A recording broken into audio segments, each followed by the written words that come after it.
This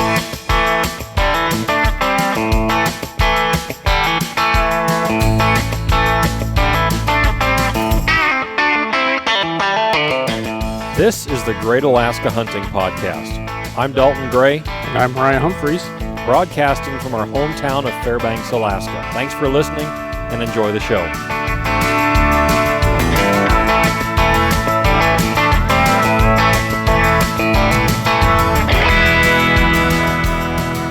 Welcome back to the Great Alaska Hunting Podcast, everybody. I'm your host, Dalton. I'm Mo. And this week we're joined by a special guest, Tiffany. How are we doing? I'm very well. Happy to be here. Thanks for joining us for this. Thanks for the invite. Yeah, this will be fun. You and I met through some mutual connections. A client that recommended that we talk a couple of years ago, and so it's kind of been a slow burn from there. And then we met up a couple months ago for some pizza pie at the East Ramp there, and yeah, there's a lot of common interest, and I think that the listeners will get a kick out of this. So agreed. Yeah, agreed. Thanks for coming on. We appreciate it. My pleasure. I know it's a busy schedule for you this time of year. That's called life. Yeah, getting ready for a lot of things around the corner, and but we appreciate it. So I guess we'll just start at the beginning. Tell the folks who you are and kind of what your background is and what you do for work. Well, as Dalton said, my name is Tiffany, and I was born and raised here in Alaska, born in Fairbanks, raised mostly in Anchorage and Juneau, and then moved back to Fairbanks, I guess in 1989, which is when I started guiding. Okay. And I've been, and I appreciate that I am fortunate that I found my passion early in life. I went away to school, boarding school on the East Coast, some college there. But, at 18, I found out that I could turn my passion of hunting into a profession called guiding. And I've been doing it and loving it ever since. So since 1989, I've been a professional guide and hold a master guide license, and have been running my own outfit now for, this is my 38th year, and I don't know, maybe 35 years or so that I've been doing it myself. Wow. And it was never my intention to be the outfitter or the boss. Yeah. I was smart enough to know that that's not the fun part, but one ball led to another, and here I am. Sure. But I'm still a ground pounder. I still go out there and guide some of myself every hunt. So that's the real fun. Yeah, that kind of keeps you engaged with it. I know a lot of guys say that they miss that once they kind of graduate into the seniority, and you're responsible for all the logistics and I am responsible for all that. Right. But I think I don't do it for this reason. But by being a ground pounder in the field, guiding someone myself, it keeps my finger on the pulse of the industry, of my business, of my clientele. Yeah. And that's the fun. Yeah. That really is. The payback, many aspects of being a professional guide and outfitter, it's just running a business, a small business, but it's a business. It's not particularly stimulating or interesting. They're all means to the end, and the end for me is being able to be in the field guiding someone. That's the real payback, the fun. Right. And I think we talked about this before, but correct me if I'm wrong. You don't do any of your own flying for your outfits, do you? No. Okay. That's correct. So that kind of frees you up in another sense. You don't have to worry about travel as much as some other outfits might. Right. I deal a lot with the logistics and scheduling flights, but I have, for the amount I have spent with air taxis and transporters over the last 37 years, I could easily have purchased my own aircraft or multiple aircraft. Yeah. But I think everyone is good at something in life. Some people are fortunate and very good or talented at multiple things. But I think if you are passionate about something, you will tend to be good at it. And flying for me is an integral part of my operation and my business. I couldn't operate without aircraft. Yeah. But flying in and of itself is not a passion for me. Yeah. It's a mode of transportation. It is truly a taxi. I want to get from point A to point B.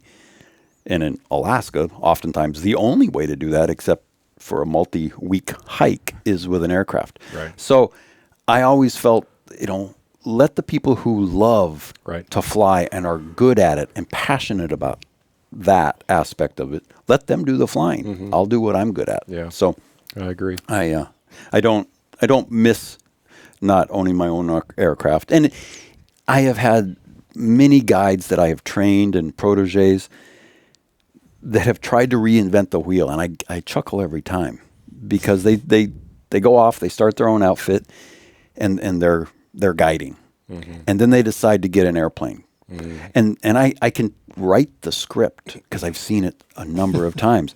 Well, I'm just going to fly gear, yeah, and that's the way it's going to start. And within 3 to 5 years, you won't be guiding anymore.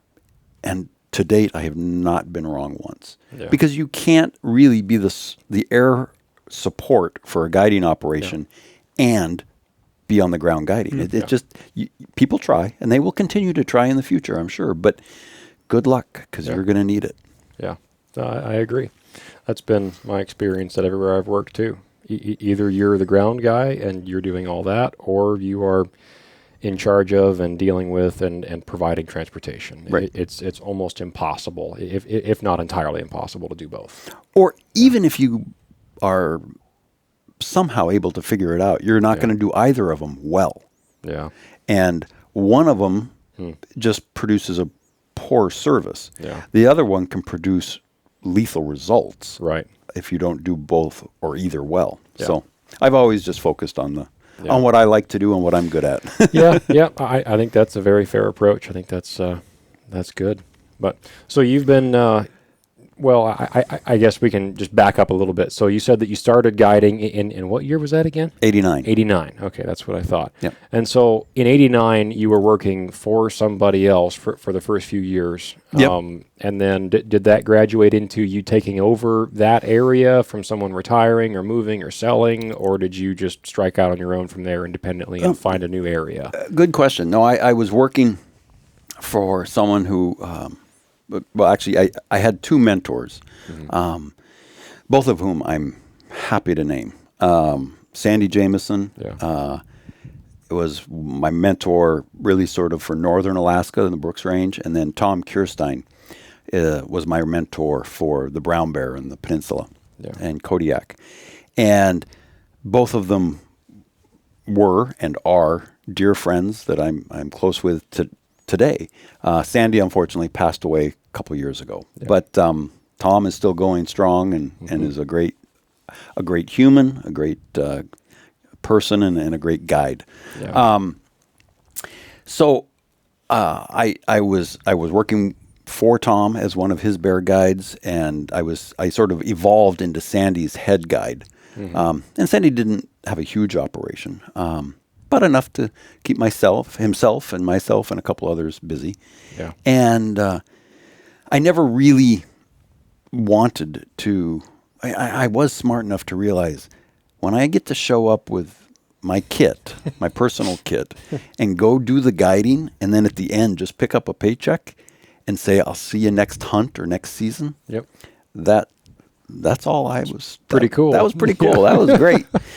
So it was never, I never had the goal of being a master guide or a master outfitter or the boss. But through a series of events, it kind of, without going into details, it just kind of made sense. Mm-hmm. And so up in the Brooks Range, I felt really strongly that it was inappropriate to step on anyone's toes. Yeah.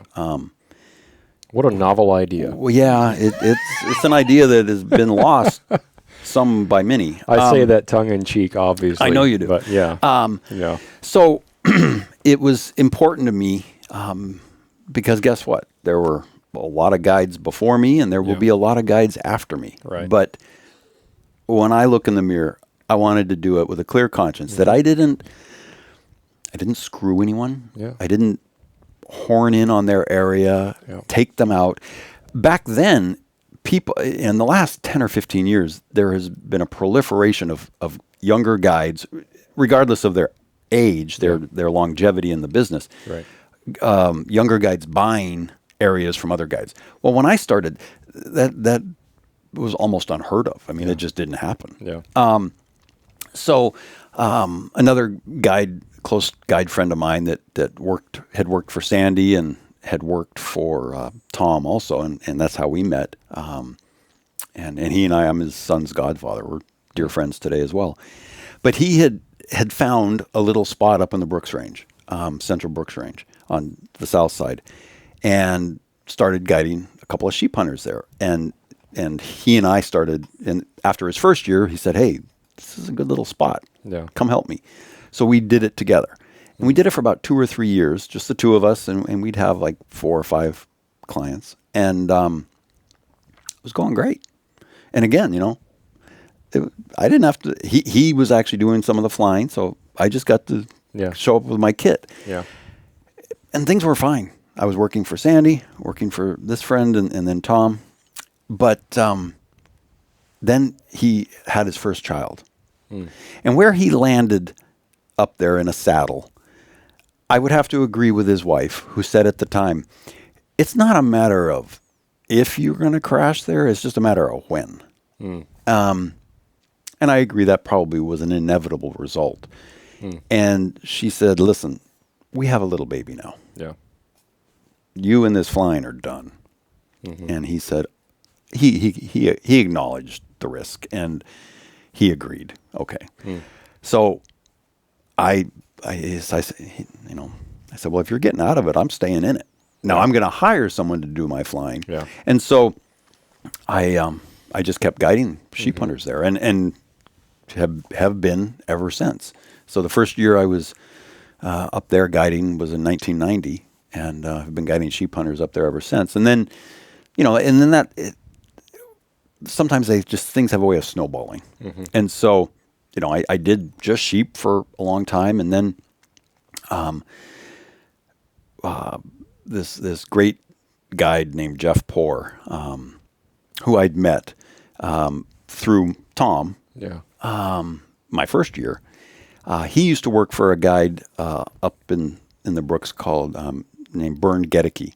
Okay. And Bernd was a great guy, and he and Sandy were very close friends, and Jeff was Bernd's head guide. And Jeff and I'd worked a little bit together on the Kodiak and Peninsula guiding bears for Tom. Well, unfortunately, Bernd died in a plane crash because he was a guide pilot. Yeah. And his area, sort of northwest of Bettles, was where he guided for moose and black bear and some grizzly. Well, Bernd's dead. Yeah. And so Sandy, I think it was Sandy at the time, said, "Well, Henry, why don't you start hunting there?" Yeah. I said, "Well, do you think that's okay?" And he's like, "Bernd's gone. Yeah. I think it's okay." And so I asked Jeff, who, he must be 20 years my senior. I said, "Jeff, would you be interested in working with me?" And honestly, to my surprise, he said, "Sure." So he and I worked together for, I think, 27 years. Oh, wow. And he set a high bar. The last year he guided sheep hunters, he was 76. And I kind of got mad at him that year. And I said, you've set a high bar. Because if you're guiding sheep hunters at 76, that means I have to do it at 76. And I don't know if I got what you got. So anyway, so then all of a sudden now I've got a sheep area. Now I've got a moose, grizzly, black bear area. Yeah.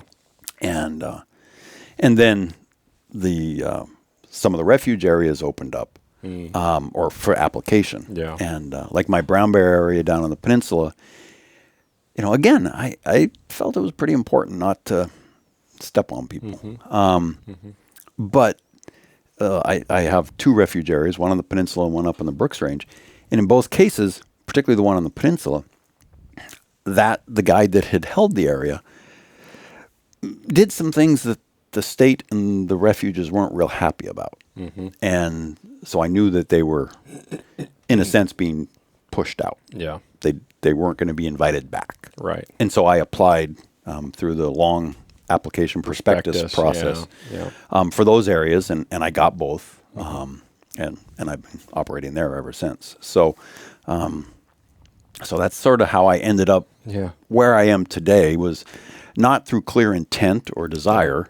Yeah.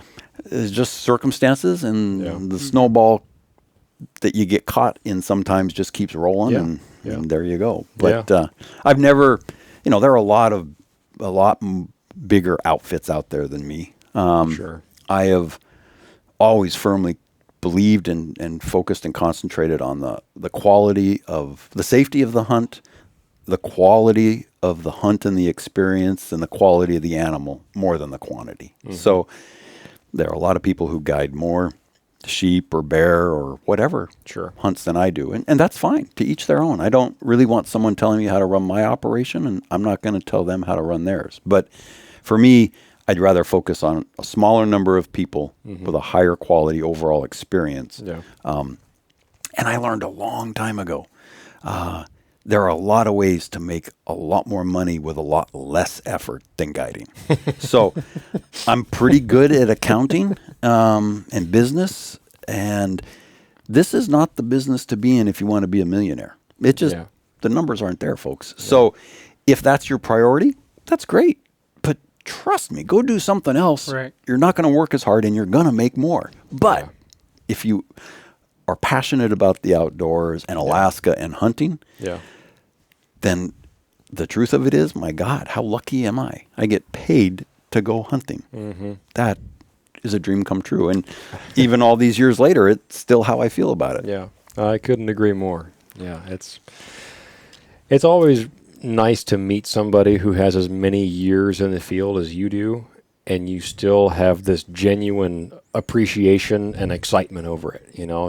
I've run across some folks that are, well, what would the term be? Burnt out. Mm-hmm. And they're, got another, fall moose season coming up. Boy, I sure hate doing moose, and I'm over that. And I don't know why I'm still doing them. Or, it could be brown bears or sheep or whatever, and I don't have any guides anymore, or, something happened, or my pilot is flying for somebody else. And they're just kind of begrudgingly still in it because, and I don't want to be unkind, but they can't retire. Right. And that's a difficult thing, and something that you see pretty frequently in the guiding industry is I don't know a whole lot of retired guides that live a reasonable retired life. Most of them are doing something else, and that's if that's your thing, that's fine. It's like Fairbanks General Contractors. Yeah. That there's no such thing as a retired contractor in Fairbanks. They're always doing something. Yeah.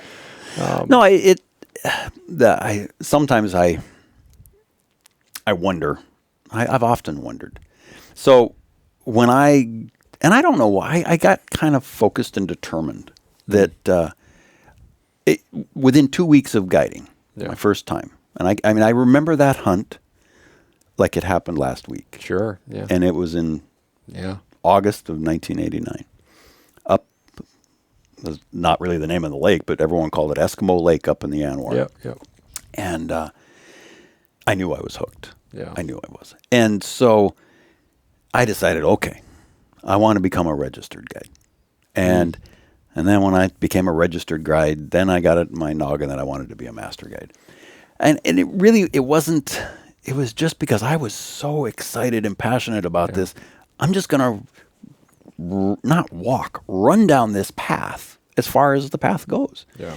And so at the time, from where I started, or anyone started, it took a minimum of 15 years to go from nothing, as a packer basically, to a master guide. Yeah.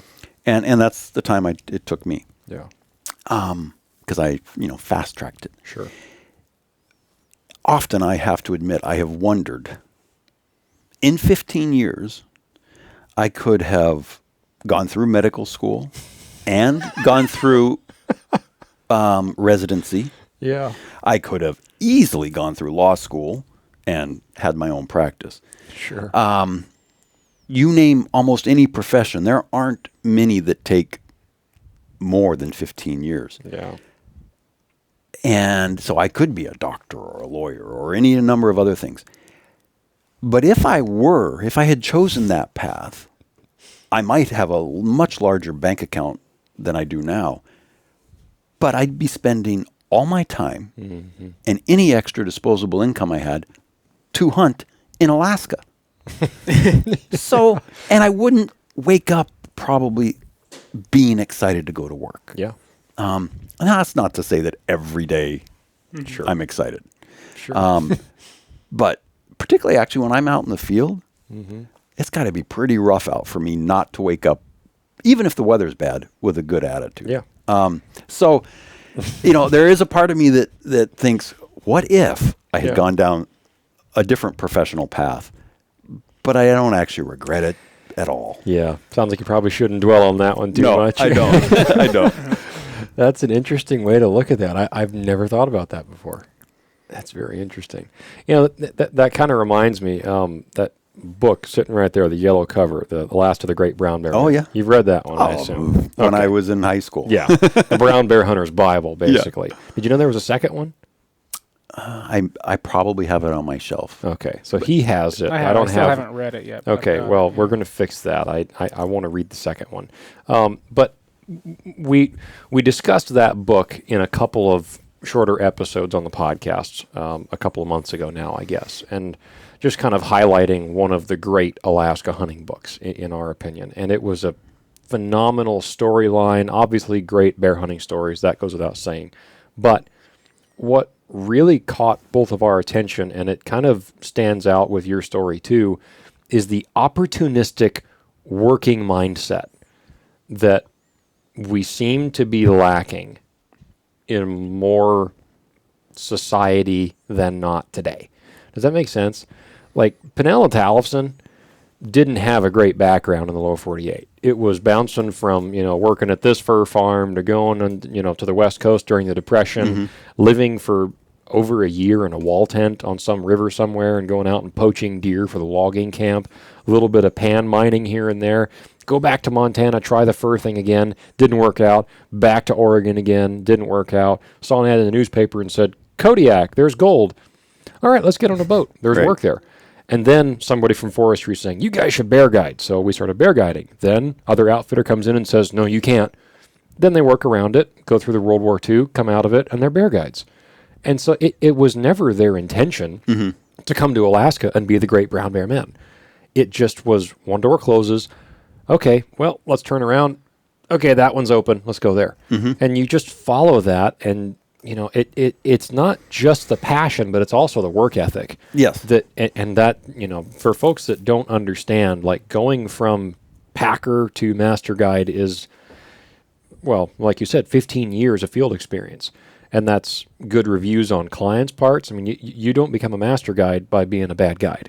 You need to have spotless reviews from clients, and they have to submit things to the Board of Commercial Services, and other guides have to vouch for you. You don't get there by, like you said earlier, by horning your way in on other guys' operations and being mean to people in the industry. Right. You have to be a professional in your own sense. And so that's a very interesting story of just, kind of finding your own way through it. And and I think you're right. It's a lot of work. Yeah. I'm not trying to say otherwise. Particularly, and I think it's important that I started at the bottom. Yeah. But it gives me the right now. Yeah.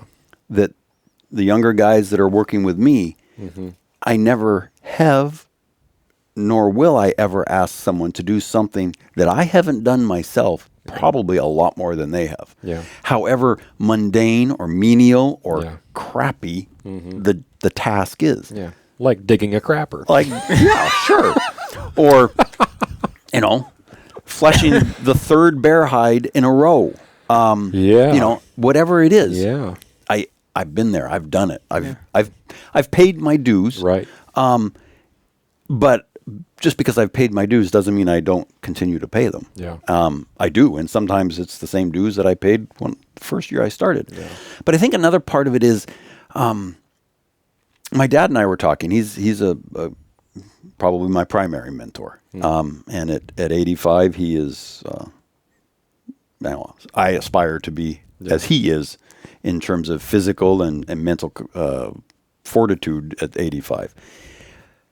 But one of and his Alaska story is kind of similar, like so many, just going from one opportunity to another, bouncing. And recently he shared with me the concept that just say sure. Yeah. Hey, do you want to help me build a road out on Farmer's Loop? No, this is true. Sure.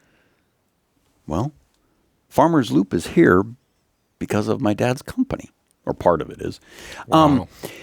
But they, that mentality of just say sure. If there's no reason to not say sure, you don't ever know where that door is going to lead. Yeah. And maybe you go through that door and it's not the greatest room in the world, but there are other doors off of that one. Yeah. And you don't know. Right.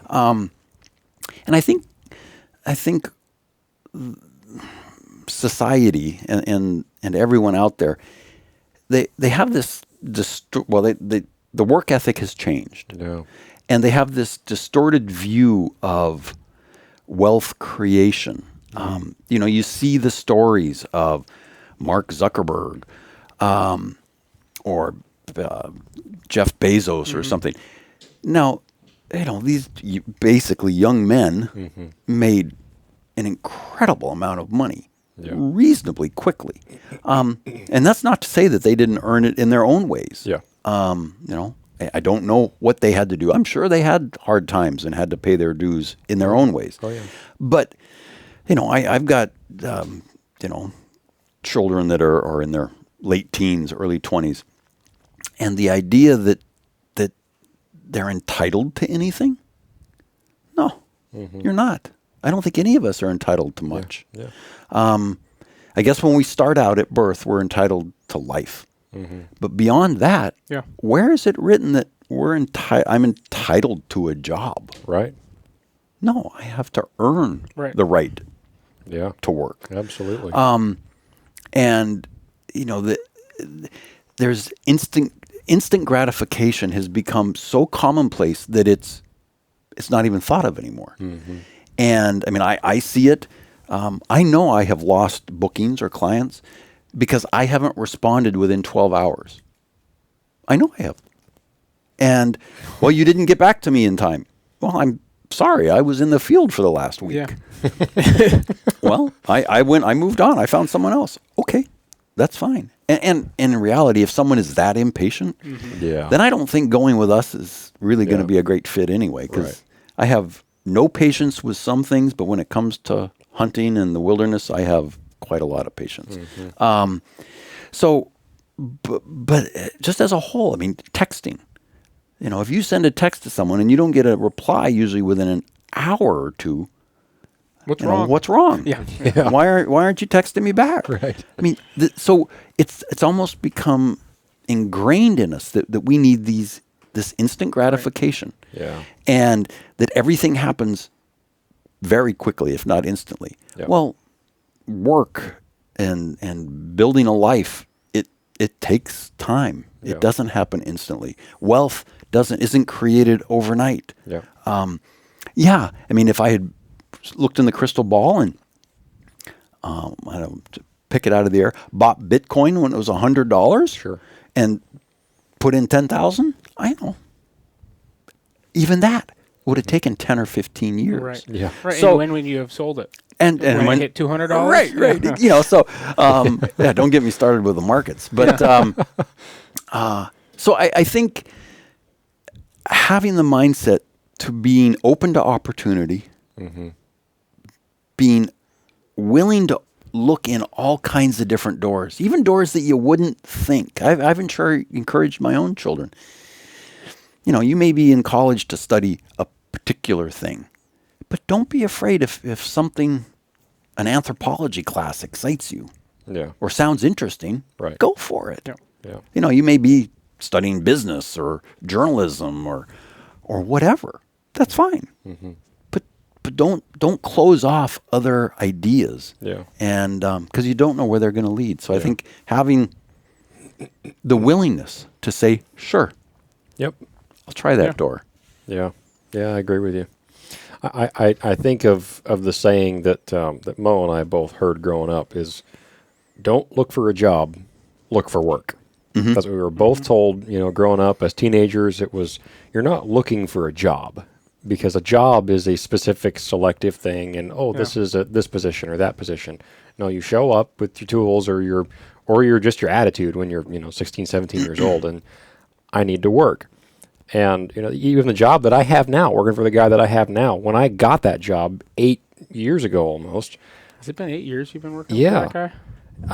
My dad, I just got home from a deer hunting trip, and my dad, I was a teenager. Well, not quite a teenager. I think I was 19 or 20 at the time. But my dad had said, hey, you're out of a job. I had done a seasonal gig through the summer and then done a quick stint up north at a quick job with Mo for some other company. I took all that money, went deer hunting, came home with no money, and then, my dad greets me at the door and says, hey, I found a job for you, or I found some work for you. I texted the guy. He said, can you be here Monday? And it was Sunday night. Can you be here tomorrow at 7 a.m.? Here's the address. I said, sure. And then he said, and I'll never forget this, he said, I can't guarantee you work past Christmas, but I really need some help this month. And that was like December 1st.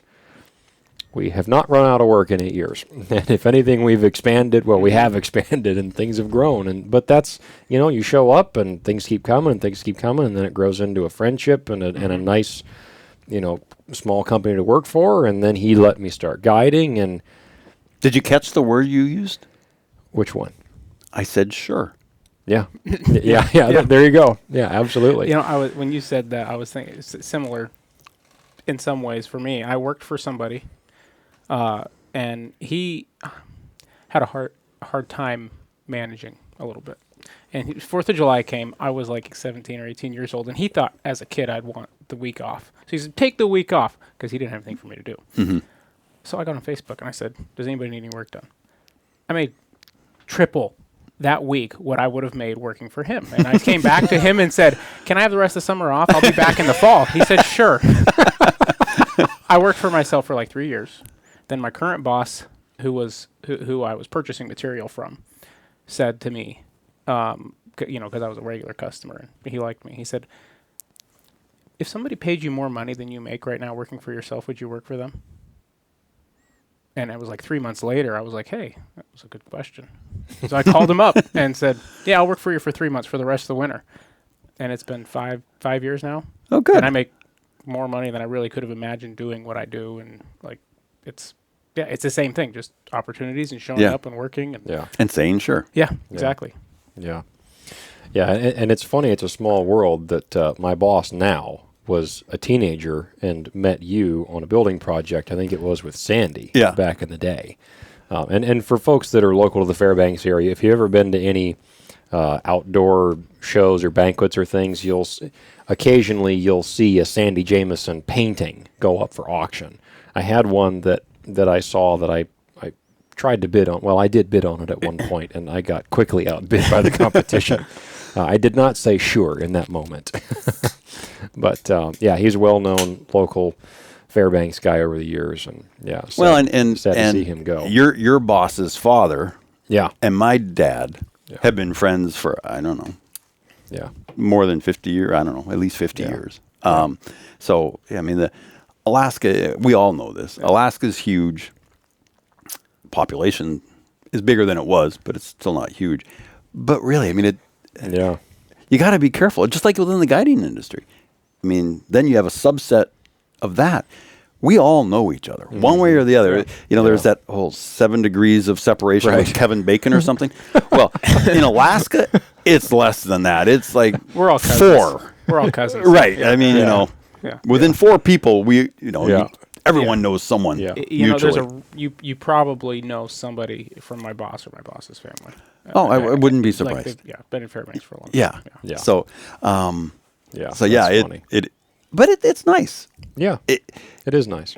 And some of the younger generation and that, particularly the guys that I've mentored, hunting guides, I've said, listen, what comes around goes around. Yeah. And what you do today and tomorrow positively will hopefully come back to you later in life, or negatively. So think about it. Yeah. Yeah. And it's very true. Yeah, I mean, there's one outfitter. He's established and pretty big, and I know him quite well. But and even he would admit it begrudgingly, he stepped on a lot of toes to get where he is.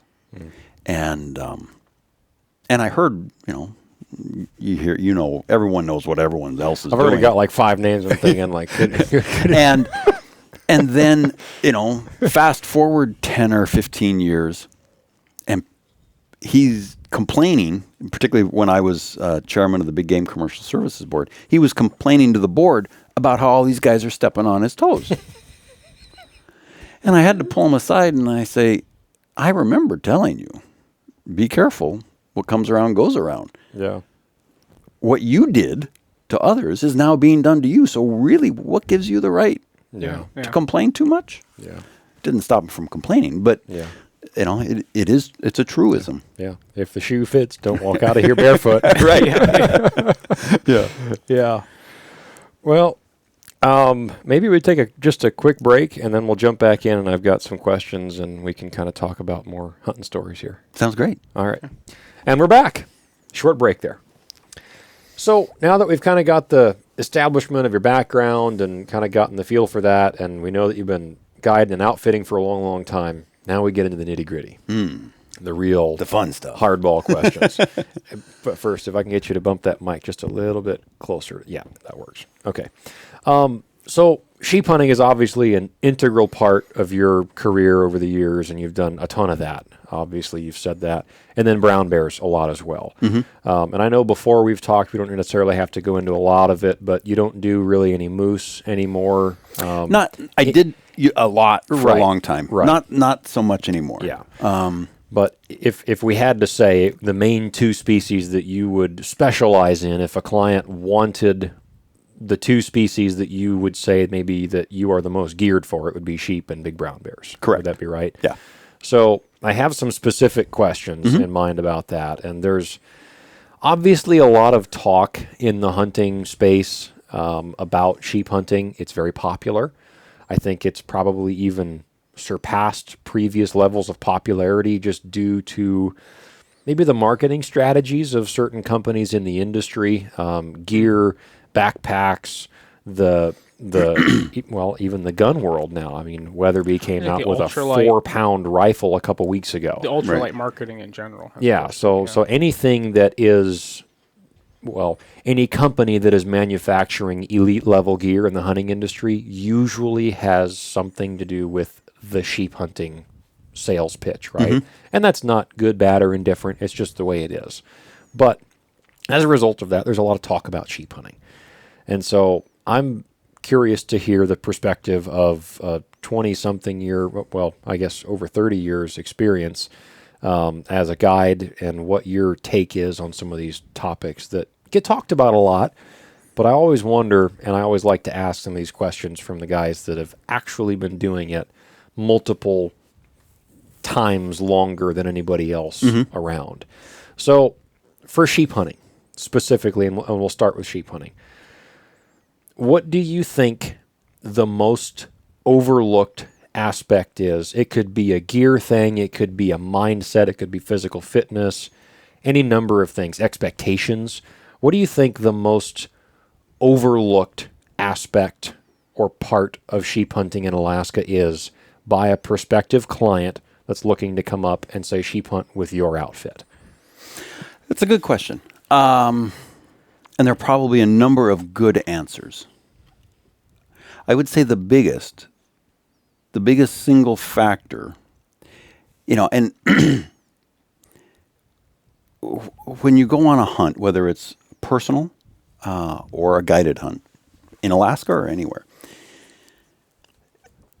the goal is to harvest a particular species or a particular animal, and hopefully the oldest, largest, most mature of that target animal or species.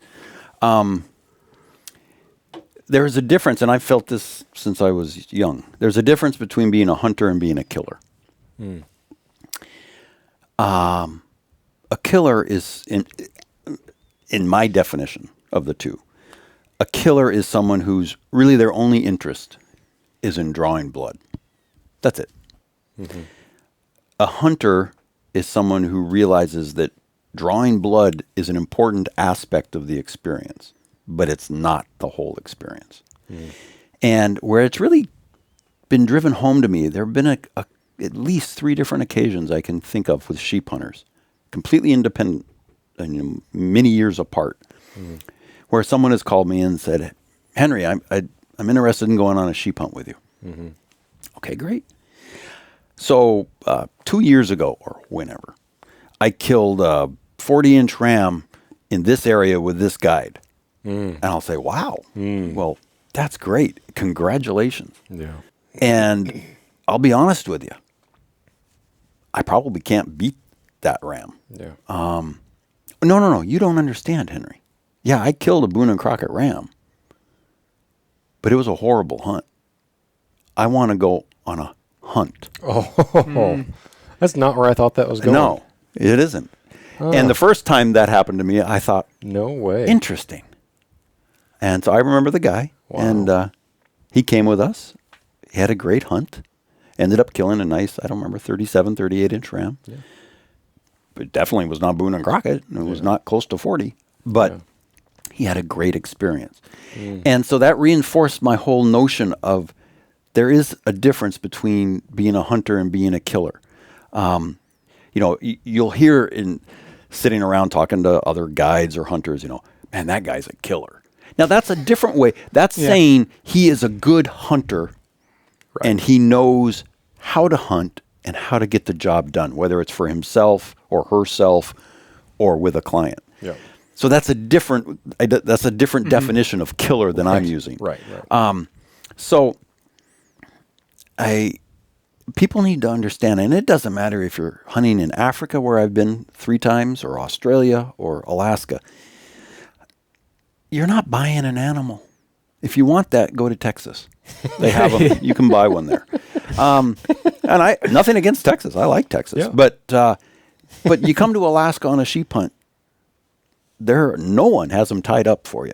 Yeah. So I think that's just an important thing that it's the responsibility of a guide or an outfitter to set the stage that we're going to work harder than you've probably ever worked for an animal. Yeah.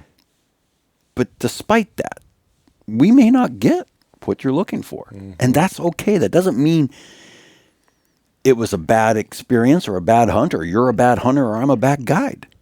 That's why it's called hunting. Yeah. But the biggest single factor that I think leads to, if you want to call killing an animal success, which that's a part of it, but that's, in my opinion, not all of it. Yep. But the biggest single factor to the success of a sheep hunt in Alaska is the weather above everything else. If you've got decent weather or good weather, you got a fighting chance. If you have poor weather, I don't care how good you are, how good a killer you are, you don't have a chance. This last season, 2025, was a perfect example. The second sheep hunt, second half of August, I didn't really hunt sheep one day. Wow. I wanted to. Wow. But the weather just in the Central Brooks Range was horrific. And we had 2 good days right at the beginning. Well, the first 2 days were bad. Then we had a window of 2 days that was good. And, looking at the weather forecasts and stuff, which is getting better. They're not great in Alaska, but it is getting a little better.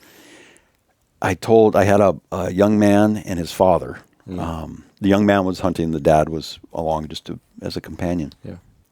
And sheep was the primary, but he was also interested in caribou. Okay. And we were in a spike camp, kind of looked around as best we could, didn't see what I wanted. So there was another spike camp I wanted to go to. But there were some pretty decent caribou bulls around. And I said, so today is a good day, weather-wise. Yeah. Tomorrow is forecasted to be a good day. After that, it's forecasted to be very poor, like unhuntable. I said, I am happy. I'm here for you, to keep you safe and to offer you a good hunt.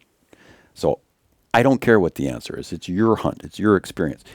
We can either go after a caribou now, or utilize this nice weather to go to the next spike camp that I want to go to.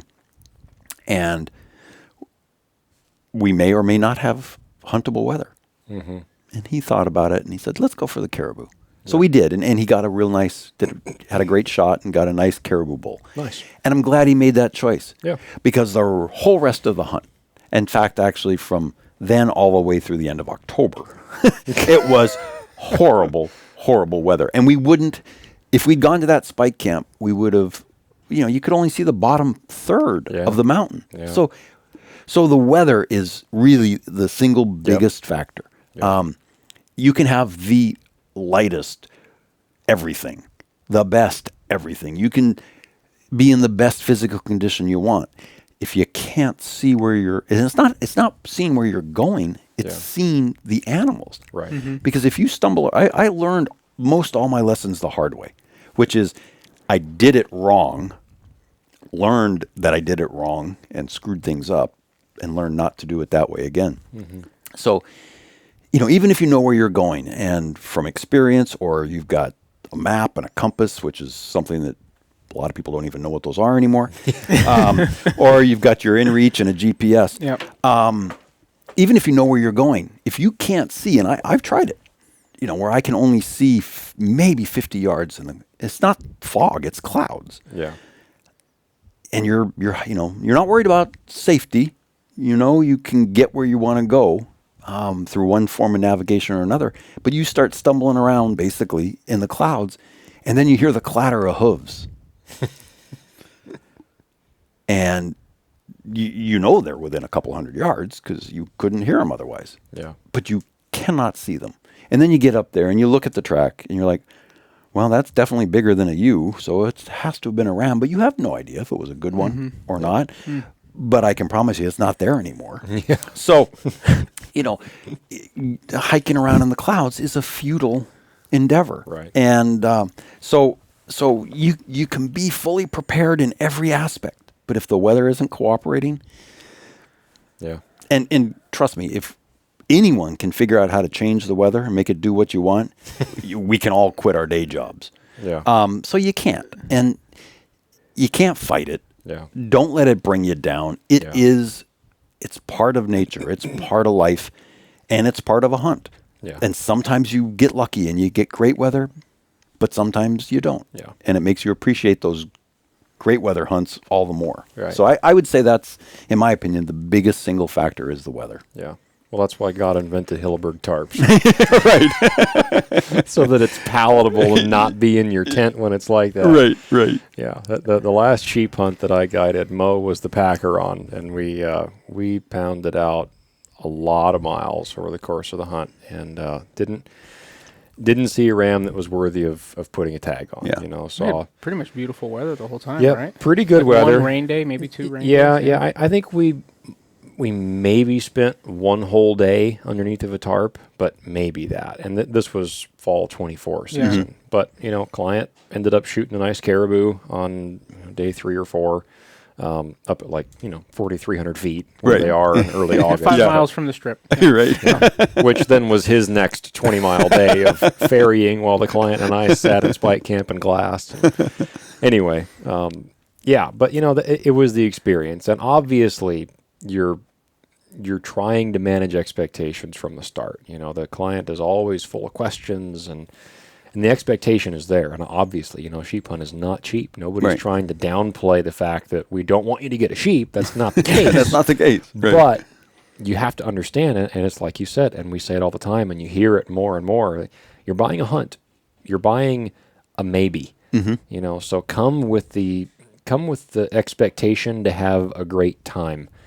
And you're going to hunt hard, and if you get a ram, that's wonderful. And in our case, there were a couple of instances with, one in particular where we passed on a ram that later got shot. And in hindsight, I'm glad we didn't shoot it. Mm-hmm. It was the right decision at the moment, and it was the right decision a month later when I saw a picture of that dead ram. Yeah. Not a good call. Yeah. And that, might ruffle some feathers, and you might say, well, the client paid for a sheep. He wouldn't have cared.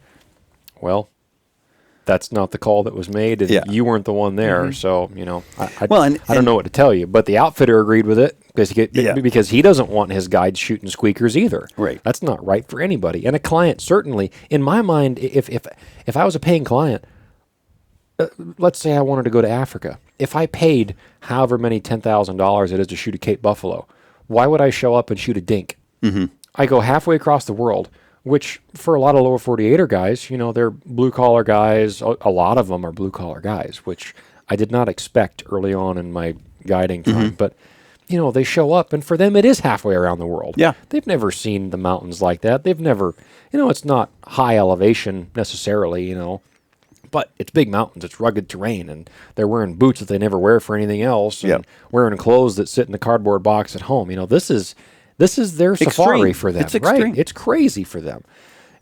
But I would not want to show up. I would rather show up and hunt my ever-loving butt off and get nothing and know that I put everything into it looking for the representation of the species and come home with nothing, rather than show up and on day 3 in our case, or day 2 maybe even, shoot a squeaker of a ram that's, I'm just going to say, if I was the sealing agent, the troopers would have been called. Right. Yeah. You don't want to have to go home with special instructions from your guide on what to do when the troopers get called. Yeah. Yeah. And hope and say the right thing and make sure you talk to the right person to hope you do get through. Well, but what you've just said, Dalton, is, in my opinion and definition, my internal definition, is the difference between a hunter and a killer.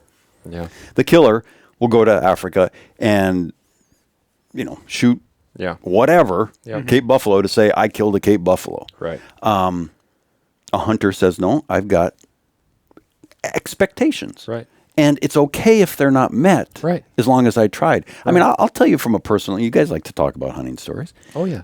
That's all we're here for, Henry.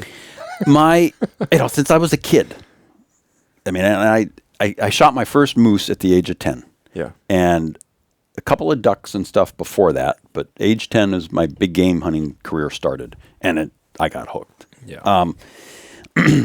So from age at least 10 on, if it had to do with hunting or wherever in the world, I was reading it. Yeah. I always wanted a lion, an African lion. Yeah. They call it now a bucket list. Well, it was at the top of my bucket list. For the longest time, out of ignorance, even though I really secretly always wanted to go to Africa to hunt a lion, I was resentful of Africa because I thought, mistakenly, Africa is directly competing with Alaska for hunting clientele. And, well, they're taking hunters that could come to Alaska and hunt with us, us as a collective. Sure.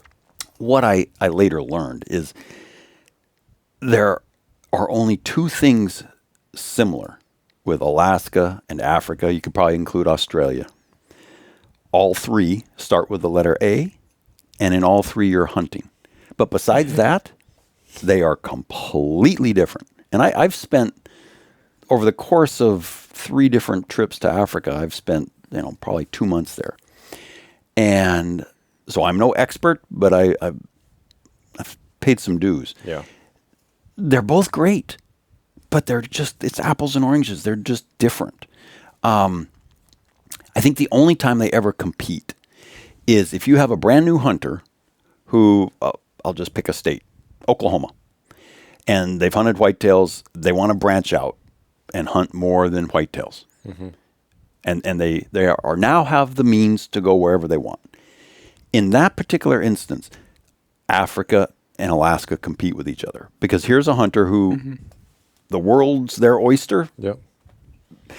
Whatever. But for any hunter who has either decided on a specific species or has already been to Africa or already been to Alaska, they wake up on January 1st and say, what am I going to hunt this year? Well, this year, I want to hunt sable antelope. Well, there are none of those in Alaska. You will go to Africa. Or Texas. Well, no, actually, they are in Texas. But you're going to go to Africa. You want to hunt Cape Buffalo. You're going to go to Africa. Right.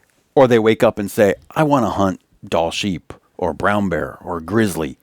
or moose. Okay, you're going to come to Alaska. So it was a real eye opener for me. But so anyway, my first trip to Africa, lion was not on it was out of my budget, honestly. Yeah. And had a great trip in Zimbabwe, and my wife and I were there for about a month, and it was wonderful. Then 2 years later, the guide I went with in Africa was a great guy. He called me just before I was headed to the peninsula for the brown bear season. He caught me. I mean, I only had like a week in town between hunts. And he said, Henry, I just had a Frenchman cancel a lion hunt. And typical Frenchman. It's 30 cents on the dollar. Do you want it? And Wow. and the hunt is at the end of October, beginning of November. Boy. And 30 cents on the dollar. And he knew I was interested in lion. Long story short, I said, I don't think my ex-wife really appreciated it, but I said, sure. Yeah. So anyway, I went. And I on that hunt, I had realistic expectations or hopes. I'm not looking for MGM grand. Right. MGM. That's but funny. But a respectable lion. And I'd done my homework, and I know it takes a lion 6 or 8 years to be a mature male. Yeah. And so on that hunt in Zimbabwe, that cancellation hunt, we found where poachers had killed an elephant, and there were a bunch of lions on it. I could have killed a 2-year-old male. Mm-hmm. He didn't even have any scruff, any mane.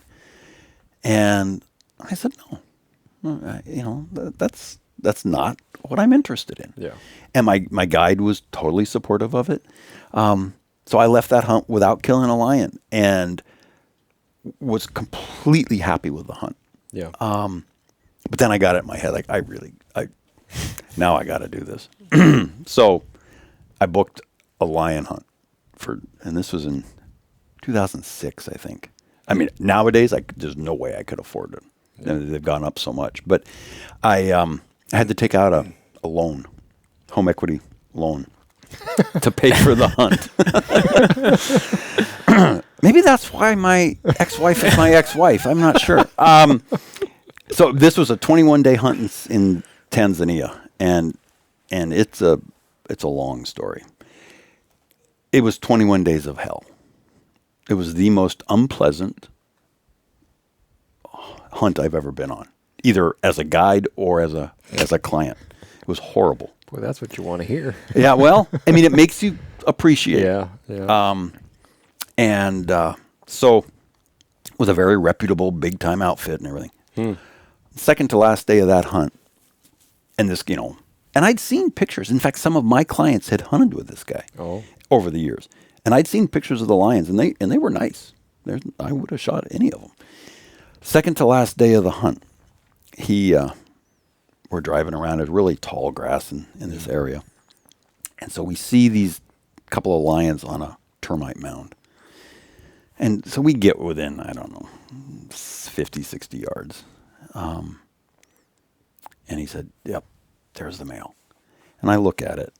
And I'm on the sticks with I have a .416 Remington. You brought your own rifle? Oh yeah. Nice. On all the trips, I brought my own rifle. I like to hear that. And I look at this lion through my scope.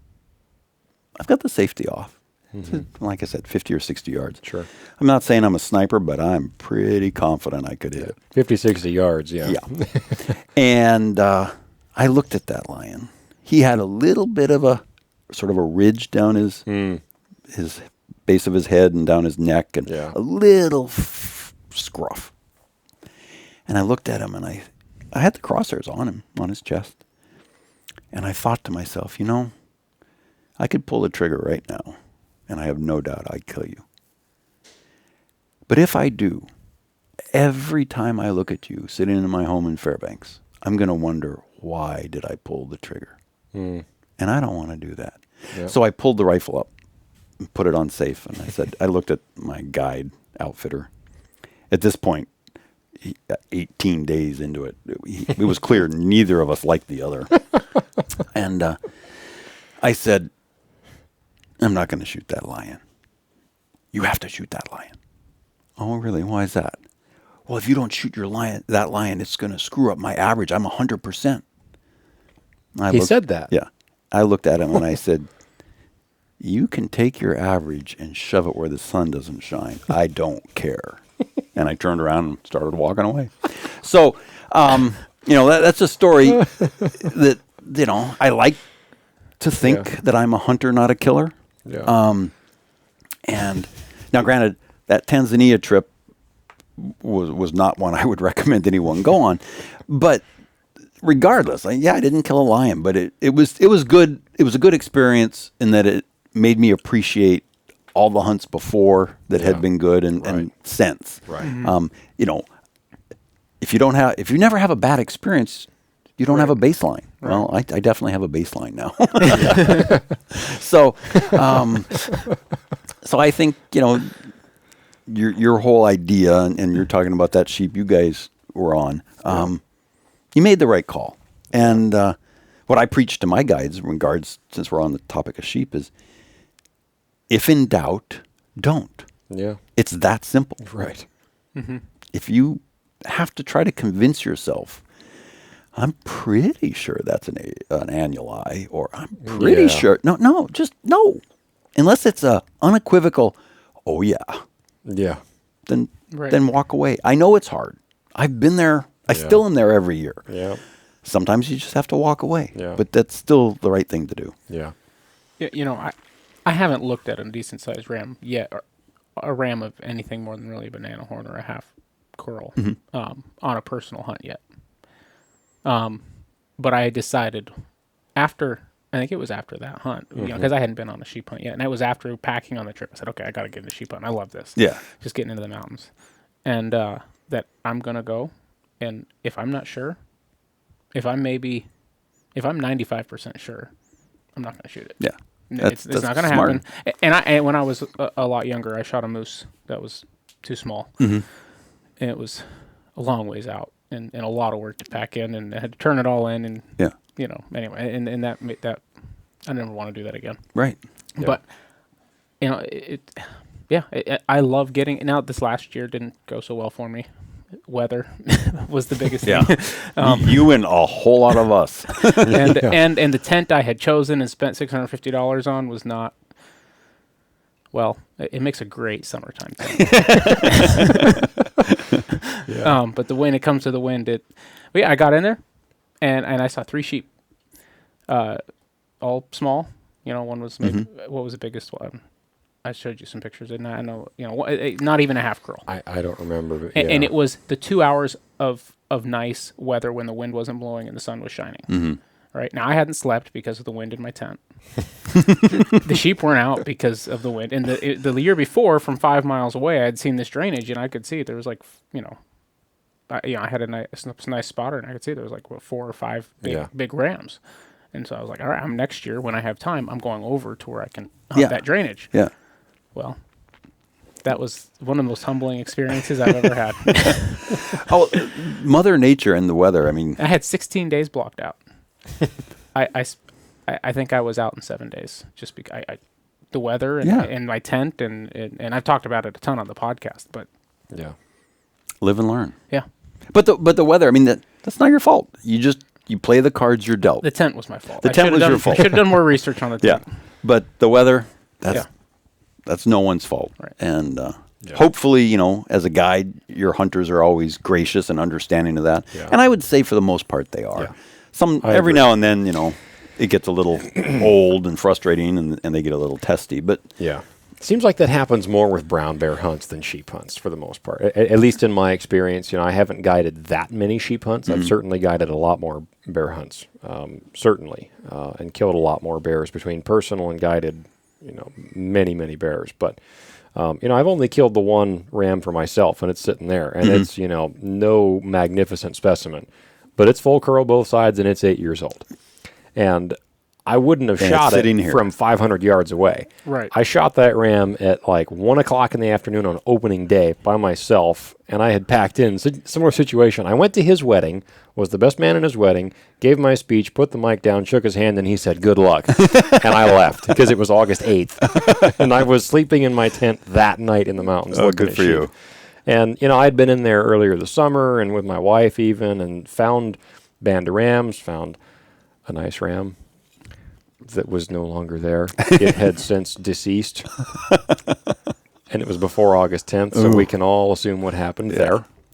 We all know that story. But anyway, I found that one. I stumbled into it and shot it from 95 yards. Nice. And so had I not been able to be 90 yards away and stick test it with my crosshairs at 95 yards, I wouldn't have shot that ram. But, for a first ram solo hunt, it meant a lot. Absolutely. But, but you need to have that surety. And you just, and to me, that ram is a trophy. Because Absolutely. My first sheep hunt, really, officially, that was 21. It was my first big solo hunt. I'll never forget walking in the trailhead and realizing it's just me, bucko. Yeah. And I got 14 days of food and I got all this elaborate planning, but that initial feeling of this, I had bear hunted alone, at a bear bait here and there, and moose hunted and caribou hunted, but that's whatever. There's no anticipation factor there. Yeah. This is sheep hunting, Right. Good, bad, or indifferent, that's just the feeling. Yeah. But doing that and accomplishing it with a legal ram was just, I did it, Right. and it's Well, so rewarding. But something that I think hunters hopefully appreciate, but people need to keep in mind is, and I feel strongly on this, the length, the width, the score, the size is not the mark right, of a good hunt, yeah, of a good hunter, or a good guide. yeah, It's simply not. I've been lucky. I've killed a lot of, well, I haven't, I have guided Yeah. personally to a lot of really big animals. Boone and Crockett, everything I have guided. I mean, not all of them were Boone and Crockett, Yeah. but sheep and bears and moose and all of them, at least a couple have been really, really magnificent. But some of the hunts I'm most proud of, yeah, as the work that went into it, the skill, the effort, the patience, the diligence, Yeah. persistence, resulted in a mature animal. But by score, length, width, size, Yeah. certainly not the biggest I've Yeah. ever taken or guided to. yeah, But they're really an incredible trophy. Right. Because, and there are only two people who know right, what a big trophy that is, the hunter and myself, because we were the only two there. Yeah. But, so, if I look on someone's wall, I look at your ram, it's there. yeah, And that's the important thing. It's bigger than the ram on my wall. Yeah. So, it doesn't, that's, and the whole mindset of, yeah, well, I got to book this or book that. right, Who cares? right, Oftentimes, that is simply a function of being in the right place at the Yeah. right time Yep. and looking the right direction. I've got a book wolf. I've never submitted it. Right. I got it scored, and I was going to. I just never got around to it, and money was tight at the time, so the $50 or whatever, Yeah. SCI to put it in the book and everything. I never did. But it's number 25. I had a hunter up in my area up in the Brooks Range. He'd hunted deer once or twice. And again, he's one of those people who decided he got to the point in life, he had some disposable income, I'm going to go on a big hunt. yeah, Very fair, and he would have said at the time, very fair to say he was an inexperienced hunter. Yeah. He was probably in his early 40s at the time. And just looking for a exciting sheep hunting adventure. yeah, And he walked out of there with a 172 ram. He had no idea what he'd done. And so here, that's just serves as an example. It's not because he was a particularly good or skilled hunter. no, It was because we looked in the right place at the right time. The guide was a good guide. I wasn't the guide on the hunt, but he's a great guide. but if he'd been looking the other direction, just wouldn't have seen it. Yeah. So, I people often get real caught up in the size, and Boone and Crockett was originally created for the right reason, and that was to encourage hunters to harvest the oldest, most mature animals possible, because that was good and remains good game management. Yeah. And so Roosevelt, it was a good idea to promote this. And somewhere along the line, it's kind of gotten skewed and tilted into this measuring contest of, look at me. Right. Who cares? Yeah. As long as it's a legal, mature animal, I think you should be proud of it, whoever you are and whatever species it is. Yeah.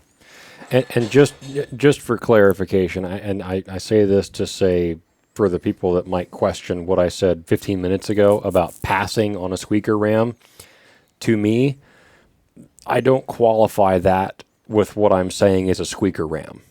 The ram that I'm referring to that we specifically, that specific one. Well, squeaker is that at 500 yards. Right. But the one that we looked at specifically that I'm referencing that got shot later on was not, like I said, in my mind, that was not a legal ram. Right. Should not have been killed, should not have been sealed, should not have been drilled with a DeWalt drill and put a core in it. Should not have ever been let out of the Fish and Game Station. Yeah. So I say that, and it's different for me as an Alaska resident. At the time for a sheep hunt, I've got my cost of gear and my time off work to go sheep hunting. I'm not somebody that's paying $1,000 to go shoot a Dall sheep. It's a whole different story, and I want it to be obviously easily legal. Yet that ram, and that's not what I was talking about earlier. Right. Yet that ram that was shot, that we had looked at, was shot by a resident. Yep. A resident who had no reason to shoot that ram. Who knew better and has killed other sheep before. Right. That brings up a point that you guys probably, I know, I'm first and foremost, a resident hunter before I'm a hunting guide. Yeah. And I've killed one Dall sheep myself in my life. Yeah. To celebrate my 25th, it's the most expensive Dall sheep hunt that I really can think of. To celebrate my 25th anniversary guiding. So it's illegal as a guide, particularly as the outfitter, for me to have a hunter under contract. So I can't have, even if I'm in a different area 50 miles away, if I have someone over in this other area with Dalton guiding them and they're under my contract, I can't legally hunt. And that's just the rules. Right. Conflict of interest, which, I understand. I've supported. Yeah. I wish we could make an exemption for wolves, though. I'll just throw that out there. Yeah, I hear you there. Or under trapping or something even. Yeah. So in order for me to go Dall sheep hunting, I didn't cancel. I just never booked anyone for the second half of August. Yeah. So gross revenue, that was a very expensive hunt for me. So I've only killed one, and I've been on so many others and been right there. Yeah. And some of them I've backed people up on. So I probably will never kill another one. But I know residents in Alaska, and you guys probably do too. And I've never understood this. It's like kind of going back to the score and a measuring contest of different attributes of your body. They kill a Dall sheep every year. So I have no problem with that. So let's say that's your first sheep, and I'm just gonna eyeball it. Well, it doesn't matter. Let's just call it X size, length. And you go back next year and you kill one that is X plus 1 inch. Yeah. Okay, cool. And you go back the third year and you kill one that is X plus 3 inches. Awesome. Yeah. And you go back a fourth year and you kill one that's X plus 4 inches. Great. You're going up every time in age and maturity. But that's not the way it works a lot of times. It's like everyone wants to say, well, I got my Dall sheep. How about you? Right. Yeah. Okay.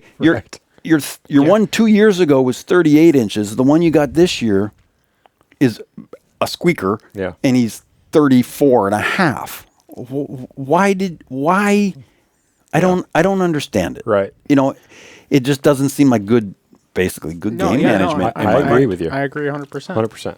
100%. So there's one on my wall, and that will probably be the only one there ever will be. But. Or the resident who takes a 1,000-yard shot to kill a trophy ram past some other hunter, whether it's a resident or not, right? Because that. Yep. And quite literally in the story that he's referencing, shooting over someone else who was already on the ram. Right. Oh, that's not cool. Oh yeah. Yeah, and that's a almost pretty much a worst of worst situation. Yeah. And you might not think that story got out, but believe me, it's out. It's hard to keep anything quiet in the state of Alaska. Impossible. It's impossible. And I mean, the guy knows who he is if he's listening, so I don't care. I had my hands on that ram before I knew the story. I knew the guy who did it, and I had my hands like, man, this is a nice ram. It's a good job, man. Are you getting out? Are you going to get your ram this year? Right. Yeah. And and so I mean, if a resident hunter who has the opportunity to go every year, which is great. Yeah. But I mean, I don't want someone telling me how to hunt, so I'm careful not to tell other people how to enjoy their experiences. But I just don't get it. If you keep moving, and I don't care if it's sheep or caribou or moose and stuff are a little different, but with sheep in particular, okay, great. Try to strive next year. Strive for something older, especially with the population decline. Right. If it wasn't for that. Part of me, if it wasn't for the population decline, I wouldn't have a problem with somebody shooting a ram that size every year if they were confident in the size. And like, I got out, I shot a sheep, I love doing it. It was easy. It's easy for me now, you could say. Not that it was easy, but I got out, I did it. It was the first one I saw that was legal. That wouldn't bother me if we didn't have the problem, because now, and not that I take it personally, but now as that guy who's that resident who's trying to get his first sheep every year, and now I've gone out 2 years in a row, and put a lot of time and money for it. It's not a lot of money compared to what a guy comes up and pays a guide, but it doesn't matter. It's still time, money, and effort. Right, and so that sheep that now, because of the numbers, right, that sheep that could have been my first sheep or some other kid's first sheep, now it's hanging on your wall with your other 20 sheep. Right. Yeah, I mean, I've gone into homes and there's 14 doll sheep. Oh my God, really? That's you need that, huh? Well, and if they were all huge, then that's not a big deal. But they aren't. Right. Yeah. And if there was a sequence, the first one was 33 inches, and now we're at 43 inches. Okay, good for you. Yeah. But that's not the way it is. The most impressive sheep display I've ever seen in this town, because I get to go in a lot of houses at work. Yeah. And that's a beautiful part of my job. And now my boss drew early Delta this year. Oh, nice. So I know we were talking a couple months ago about, fall plans, and we had another discussion there, but I drew 20A caribou, and my boss drew early Delta sheep.